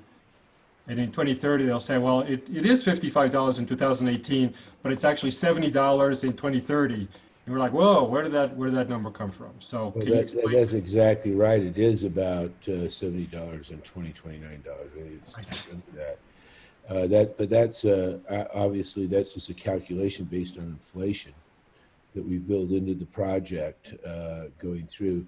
The concept of $55 was a peg to a competitive number that we know today. We know what that means, $55 today. I don't think anybody understands what $70 means in 2030. And so, I mean, you're obviously right. There's inflationary push. First of all, we'd have to see the inflation go there. We've estimated a general 2%. There's obviously other internal escalation factors on particular material. And as Peter recounted earlier, we should be able to get, or will get, actual bids and contracts to move that risk on to the suppliers as we go through. No, but it's a very good point. It's a test. We had to pick a number to make sure we were competitive, and we had to come up with a mechanism to test that competitiveness. And so it just seemed logical to pick something we understood the competition today. And so, but as we go through, we have these various off-ramps, and that number will be reassessed each of these off-ramps. So the power sales contract requires us that the next off-ramp, which is official off-ramp, assuming that we move forward, will be at the submittal to the NRC of our combined construction and operating license application. And by contract, we have to reassess all the future costs then. We have to redo those costs. Now, they could be the same, they could be different, and whatever. And then every participant, before they agree to that, gets to review those costs. So they don't get blindsided by moving into the second phase and then look at the costs. They actually get to see those projected costs at the end of this phase. And they would then be able to assess the validity of those costs, whether we're escalating properly or not properly, or we've got enough contract. As was pointed out earlier, we will be at a class 2, anticipated class 2 estimate. That's a much better estimate due to the fact that engineering, material quantities, labor hours, as you're probably well aware, there's a lot more detail. I don't look at the bands around the class estimates. I look at the detail incorporated to be able to call yourself a class 2 or a class 3, okay, not the probabilities. Okay, so that's, just to show kind of, the issues is we're going to have a model that we're going to have limited visibility into that is going to decide whether we can get our money back or not, because the model will say, yes, indeed, $70 a megawatt hour is $55 10 years ago. We may agree or may not agree, but we will not get our $10 million back if the model says we're on track and we don't believe so. So I'm just sharing with you. I think I'm probably not the only to help in make your case that is something that is going to be a serious concern. As right. Mr. Cummings saying, maybe not at the $1 million level, we can absorb that. Right. But whoever is the new council in 2023 is going to have a very serious concerns about that. So I just wanted to share that. Madam Chair, I'm done with my questions. Thank you, Mr. Hunter. Thank you, Councilors Railovitz. And Yeah, I think we had Councilor Majori had a couple questions.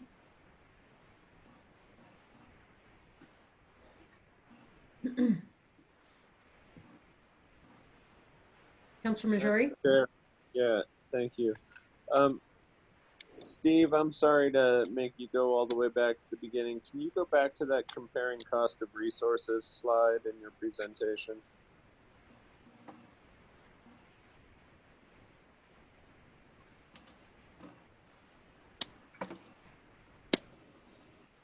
Going the wrong direction here. Here. Which one? The comparing cost of resources. Give it a minute or 30 seconds.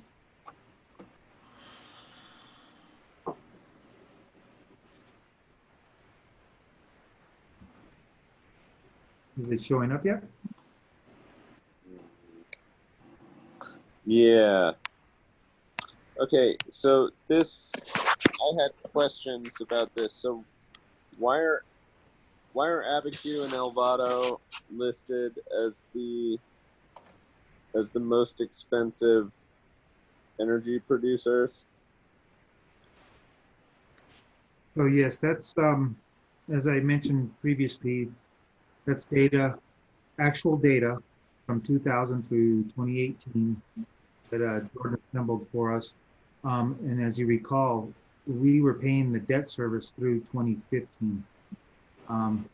So the cost to build those plants, and based on their annual production during the dry years and wet years and everything else, this is what it averaged out over that 19-year period. Okay. So if I wanted to see moving into the future, now that the debt service is paid off, can you put your cursor roughly where that cost of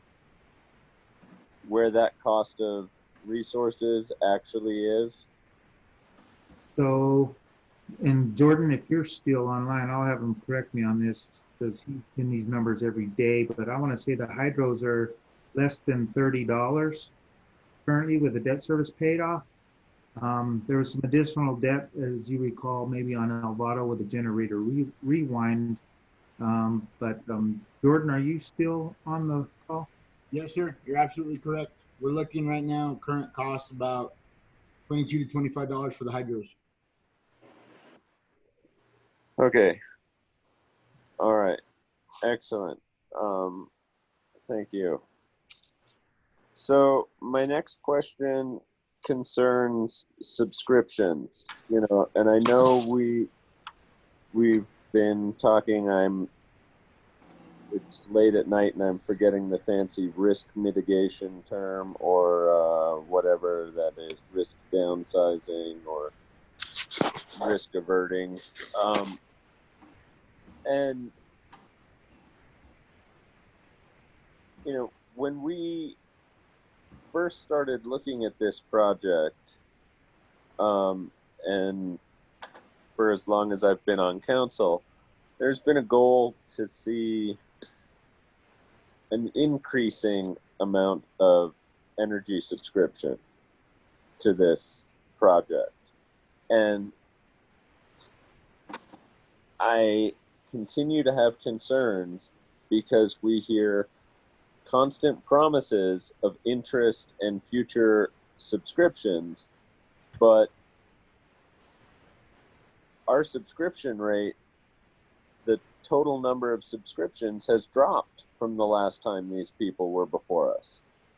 And that to me is a troubling indicator when looking for continued investment.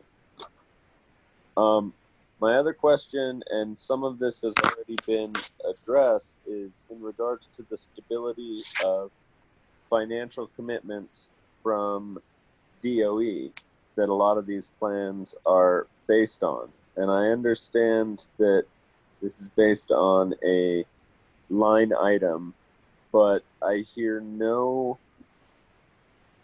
heard very little emphasis placed on the gigantic political uncertainties going on a national scale. And should there be a swing and a administration comes in that is not as pro-nuclear as our current one, what sort of a wild cost swing are we really exposing ourselves to? Madam Chair, Mr. Majori, on your first question, and it is late, I would probably have to go dig up numbers because back under the siting phase study phase siting agreement, the original interest in the project, if I recall correctly, and maybe Mason can help me out if it was this, was higher. And then as it moved closer to a power sales contract, people, I think members took a little more conservative approach and backed off. But yes, I'd have to, unless Doug or Mason can weigh in on. Yeah, I'll weigh in. Yeah, I mean, I think it's a but if I may, we've actually, when we entered into power sales contracts, we had 153 megawatts. And since then we've moved to 214. So under the power sales contracts, we have not seen a reduction. We've seen a gradual increase.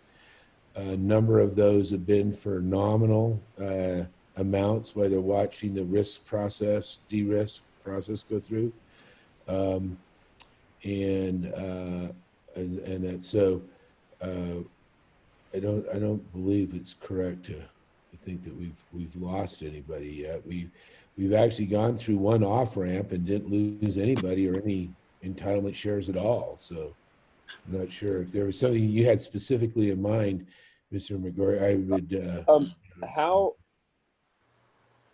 Okay, the jump reactor, when everyone first signed on, was not. That is the total cost now, or the total subscription rate now, including the jump reactor as well? Yes. And that was not something that was proposed at the beginning. So to say that subscription rates have increased when really all you've done is add a reactor and spread that out over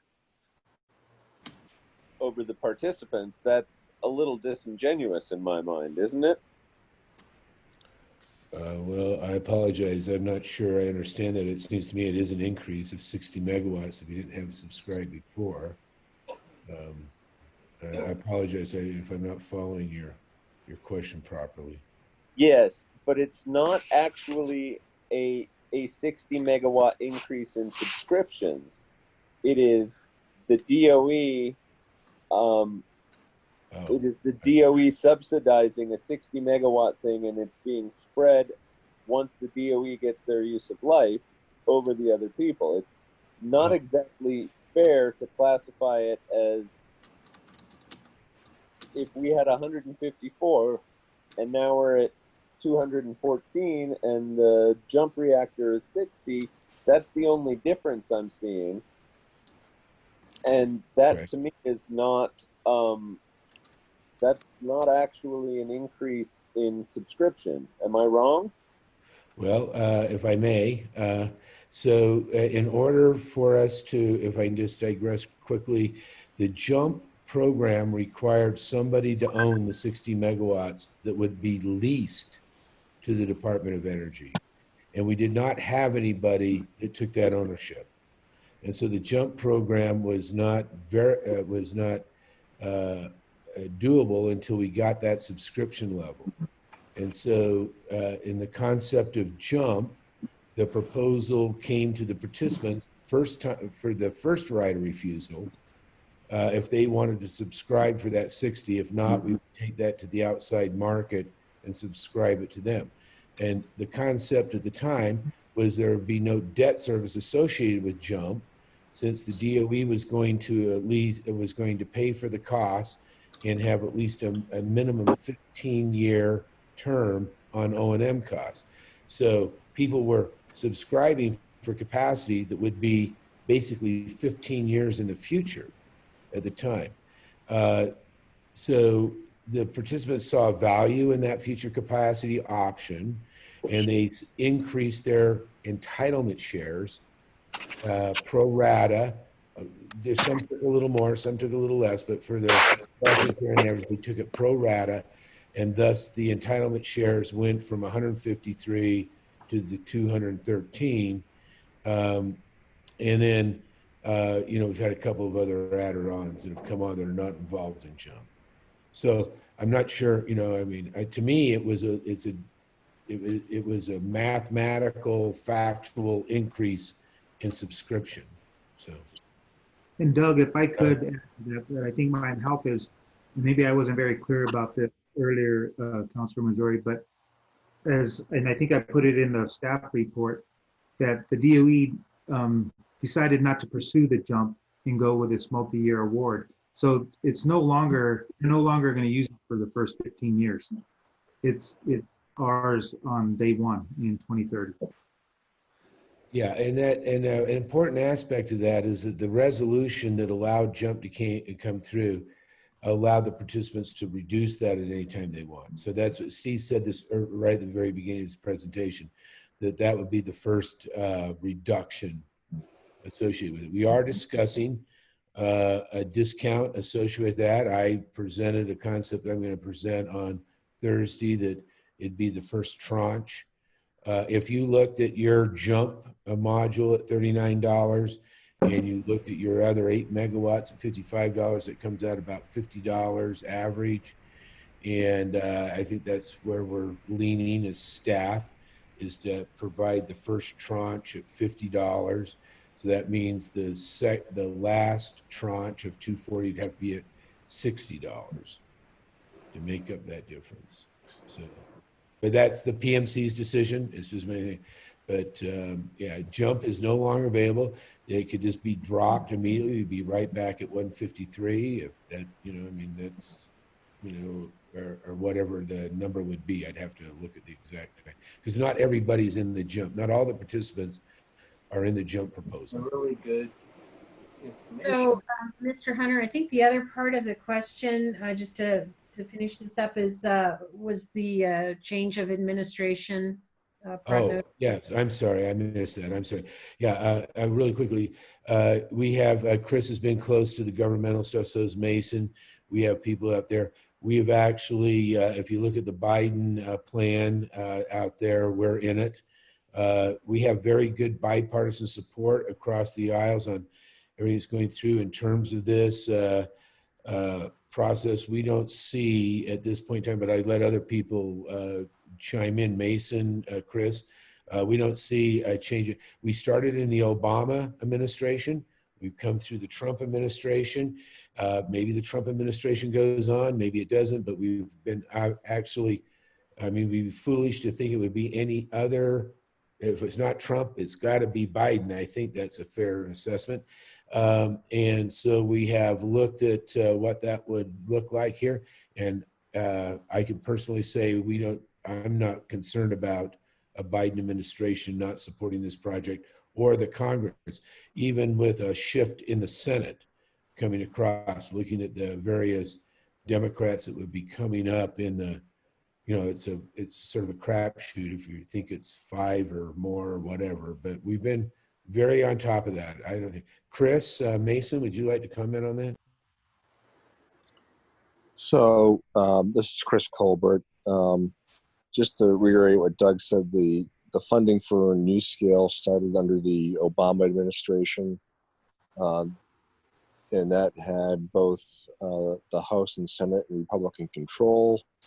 We then switched over to the Trump administration, and we had a change in the House from Republican to Democrat. And throughout, we've enjoyed, strong bilateral, bipartisan, bicameral support throughout, both changes in administrations and in the House. And based upon the support we get, each year for the appropriations process, which again is bipartisan in nature. We don't see that changing in particular. So, you know, it's always an election, but as Doug mentioned, the Biden platform does include advanced nuclear, which NuScale is as part of their clean energy plans. And I would note that even the backers of the Green New Deal, in particular Representative Ocasio-Cortez, has publicly said that, you know, nuclear is, you know, part of, or could be part of, what they're looking to do with the Green New Deal, given the exigencies of climate challenges. So I would just, you know, that's all really repeating what Doug said, but from NuScale's perspective, we've been working this for the last 7 years through Congress and have been funded every year. And even this year with UAMPS and its increasing part of it, the House mark came out and it has funding continuing for the line item. All right, thank you very much. Let's see, I have a couple questions. Did Councillor Martin or Councillor Robinson have any questions? Madam Chair, I just have a couple quick questions, I think. My question is more getting around to the class of estimates and the decision to not even start construction until a class 1 estimate. A class 1 estimate is incredibly detailed and typically only reserved for like the more technical portions of a construction project. Did I hear you right that no construction will start until you reach a class 1 level of estimate? Pete, could I have you respond to that? We didn't quite say that.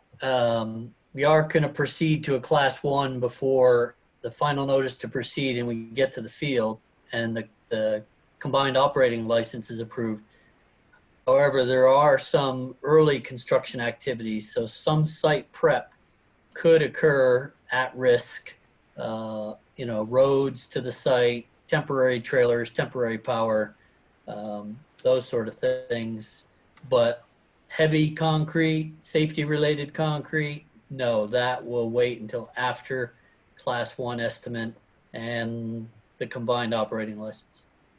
Okay, thank you. And as you're looking to firm up contracts, what's the availability of NQA1 providers of the certain safety significant systems that you need to put into this plant? Do you guys have a wide market for those kind of providers, or are we going to have to kind of hedge our bets on someone maintaining their NQA1 ability to manufacture the components we need?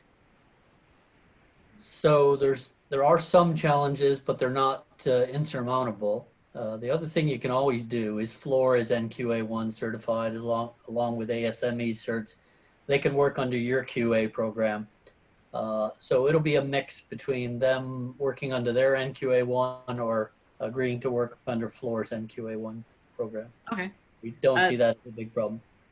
Perfect. That's really the only concerns I had. I've done construction estimates for an existing nuclear facility, so I was just kind of concerned about getting to a class 1 level estimate, which, to my knowledge, I don't know if Atlanta's ever managed to get to in some of their construction projects. So I'll be interested to see how you all get there, but thanks for the answers. Welcome. All right, Councilor Martin. Okay, I just had a few here. Sorry, go ahead, Councilor. Oh, sorry, I don't have any questions. All right, thank you. Yeah, I had a couple. No, it's okay. My internet connection's been really unstable. Okay. I think I'll go ahead. Let's see, just a few. Actually, one question was raised by an answer provided to Councilor Wrighty's question about the DOE funds. I was also curious about those, and I do appreciate that there's an existing line item, go across administrations, et cetera, continuing resolutions. The comment that was made, however, that I'm not sure I understand is that the term of the agreement was going to be for 9 years. And it was my understanding that the DOE funds were being front loaded during the COLA development from 2020 to 2023. Could you comment on that 9-year period of time that was alluded to, please? Yeah, Sure. Mason. Sure, Chair Scott, if I can. It will be a 9-year cost sharing arrangement with DOE. But as we've been discussing the risk profile with DOE and working with our owners engineers, it was really important and became clear the need to front load the cost sharing percentage relative to the project risk. And so when we say that the cost share percentage is front loaded, that is why, that's the underlying reason. And DOE is agreeable to it. So the cost share percentage is higher over the next several years. And as the project risk decrease, as we go through the work to de-risk the project, the DOE cost share percentage does decrease. And so Steve was focusing on, the next several years because it's the budget period that is really under discussion. But the cost share percentage would continue for the 6 additional years. It does decline. It declines more significantly at final notice to proceed to construction. At that point, we've de-risked the project and it does taper off at that point in time. Okay, it just, it doesn't come through, I guess, clearly on our favorite little chart there. So I was just curious about that. All right, another question. The overall cost as shown on that same chart is about 6.1 billion. And if I'm reading that correctly, that is basically about the 1.4 billion from DOE and the remaining about 4.76 from UAMPS, if that's correct.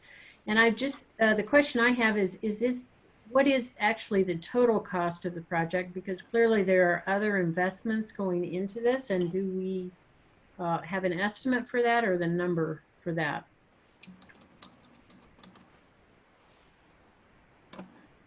Steve, do you want me to? Yeah, you know this as well, or better than anybody probably. And Chair Scott, if I could ask a clarifying question, because I could, maybe I'll answer and you can follow up. So the $6.1 billion number that you pointed to is the total project cost, meaning the total project to construct, develop the CFPP. But there's additional investment to get there, right? That's required. Well, there's not additional UAMPS investment. For example, there would be external investment, obviously, that NuScale has done to support their NRC licensing application. If that's the additional investment that you're— That's what I'm looking for. Yeah, the Fluor or NuScale investment that enables basically this to work. Yeah. Sure, and Chris knows those numbers very well and can tell you exactly what they are, but the scope of these costs are limited to project-specific costs, if you will. Yeah, if I could just clarify that, Chairman Scott. What we have, so the total cost of the project to UAMPS, it doesn't really matter what Fluor or NuScale or anybody else has put into it. The total cost to us, and like I said, it assumes a development interest rate. This includes capitalized interest during the period. Mm-hmm. And that's an important number to do. And it also has escalation and contingency. We're estimating right now at $6.1 billion in round numbers, if you will, for the total cost. And then net of the cost share, the cost that we have to capitalize and take out in the long-term note that we put out at 6.1, which is in the $55 number, is $4.8 billion that we have to put out in a long-term note. Okay, and that's the 40-year financing, and we've estimated that. So that is our full cost, and that results in so far, you can that so far results in no greater than $55 a megawatt hour at the bus bar in Idaho. Right. So, but clearly, I mean, I guess listening to the genesis of the question is listening to the town hall. Multiple times a point was made how the fact that this is the first, but that everyone wants it to be successful, including NuScale and Fluor, because if this is successful, then obviously there will be opportunities to do other projects like this in the future, right? So we, as a part of UAMPS, are investing. DOE is putting some money towards it. So all of us are working, and we'll get a benefit potentially if things continue and we stay in of power for $55 per megawatt hour. But I guess the point is we're also enabling a path forward for a first of a kind technology. And so I'm wondering what the other investment, so for the folks that will go forward and capitalize on that in the future in terms of potentially building other plants, I'm just wondering what that part of the investment looks like, if that makes sense to you, because clearly, I mean, NuScale and Fluor have had to put money into this as well. And so I'm just curious about what that looks like. No, good question. Chris, why don't you respond to that? I mean, yeah, so I can take that question, Doug. To date, there's been almost $1 billion invested in NuScale developing and licensing the technology. Mm-hmm. About $350 million of that has come from the Department of Energy, and the balance has come from predominantly Fluor and a few other private investors. Mm-hmm. We anticipate investing another $400 million to finish off the licensing, and more importantly, readying the supply chain with manufacturing trials and demonstrations at prototypical operating conditions over the next period of time, next 3-4 years. And for that, we signed a new multi-year award with the Department of Energy at the beginning of this year to cost share on that as well. So, all in, the investment will be somewhere around $1.4 billion prior to the point, from outside sources. At that point in time, we expect to start generating cash to maintain and operate the business going forward. Okay, that's what I was looking for. So about 1.4 billion, and 350K of that is DOE money, or is that in addition to the DOE money? The DOE money was, so for the first billion, it was about 350 million. And to get to the total of 1.4, there'll be another 260 or so of DOE money. Okay, got it. All right, and then the rest is private sector funding. Thank you very much. Appreciate that, Chris. Let's see. The last question I have is, I'm just wanted to make sure I understand, because I do think it's important context, the 7 gigawatts kind of calculated resource shortage due to retirement of coal-fired and other aged plants. I think that's an important consideration as we look forward to our energy needs and markets. I guess what I wanted to find out is, so that's been calculated, at least it's my understanding, based on retirements. What is there a parallel look at what planned build is out there to address that, or was that taken into account when calculating the 7 gigawatt shortage anticipated?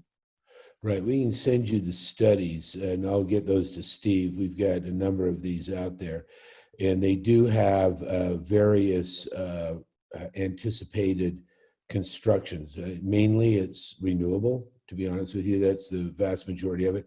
So not all 7,000 megawatt hours or megawatts of capacity is coming directly from modular reactors. There's other things out there, and it was based, but the premise, this is an E3 out of San Francisco, consulting firm E3 out of San Francisco did this study for the Northwest. There's also the planning councils around that, and so it's speculative on. Well, I should say it that way. Let me say it's anticipatory that there would be additional resources coming online in parallel. Right. And I believe that's true. Like I was saying earlier, we're watching the Los Angeles Department of Water and Power put together a 700 megawatt combined cycle using compressed air and hydrogen as a fuel coming on, that's going to be replacing 1,800 megawatts of coal. You know, you're losing 1,800 megawatts of coal, but you can get 700 megawatts of that. And, you know, there'll be other things going on.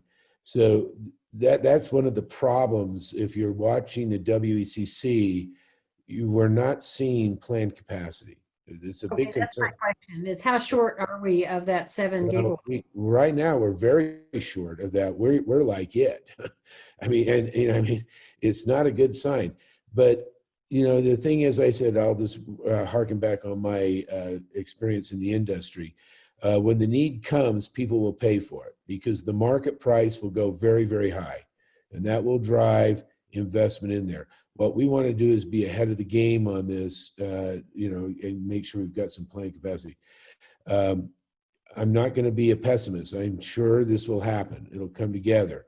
We're a member of a bunch of different groups that have a lot of private investment utilities, producers out there, the Western Power Trading Forum.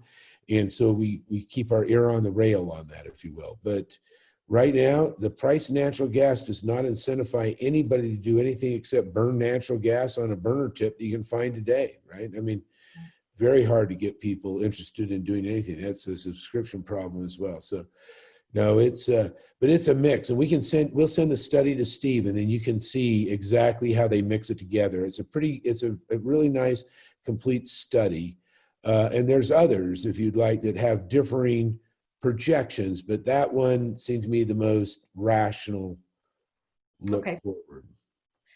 Okay, and I would just then finally like to add my support. I think Vice Chair McLynn and some others have discussed maybe a way to present this to the public that's maybe a little more visual and kind of combines the information that we saw on multiple different slides and charts into one maybe kind of a flow, so folks can get their arms around maybe a little bit more of the costs, the parameters that are available at those different times, the off ramps, and any you know, potential loss of money or other things that we would want to consider going forward. So I will offer to help with that. I certainly, as I was reading through the material, kind of started writing my own timeline. So I think that would be a good thing going forward in terms of communication, as others have mentioned. And so I would support that as we'll take you up on your offer, Chair. I'll give what I've got to Steve, and then he can do what he will. And I know others, as I said, Steve, I think Council Righty, others had ideas too. So we'll help with that because I think the communication and getting this into a understandable format is really will help people think through this. So with that, then I don't see any additional questions. All right. It's late. I want to thank you all very, very much for your time and your commitment to being here and continuing to, you know, provide good answers for good questions from both the board and the council. At this point, I think we're done, but I would like to make sure and ask Vice Chair McLynn, excuse me, if you have any additional closing comment before we adjourn. No, Madam Chair, I have no other comments. Do any other board members have any comments or questions? Hearing none, I guess I would like to say thank you very much for the effort you put forward tonight. Chairman. Yeah. And yeah, again, thanks to everyone. And I would just like to close by just again saying I appreciate the hard work of the Department of Public Utilities, the Board of Public Utilities, in exploring this potential investment in the context of working towards the county's 2040 carbon neutral goal. Very much look forward to continued discussions with the community as we proceed towards making this very important decision. And so unless there's any other comments, questions, all right, we'll adjourn then with that. And thanks again to everyone. Good night. Good night. Thank you.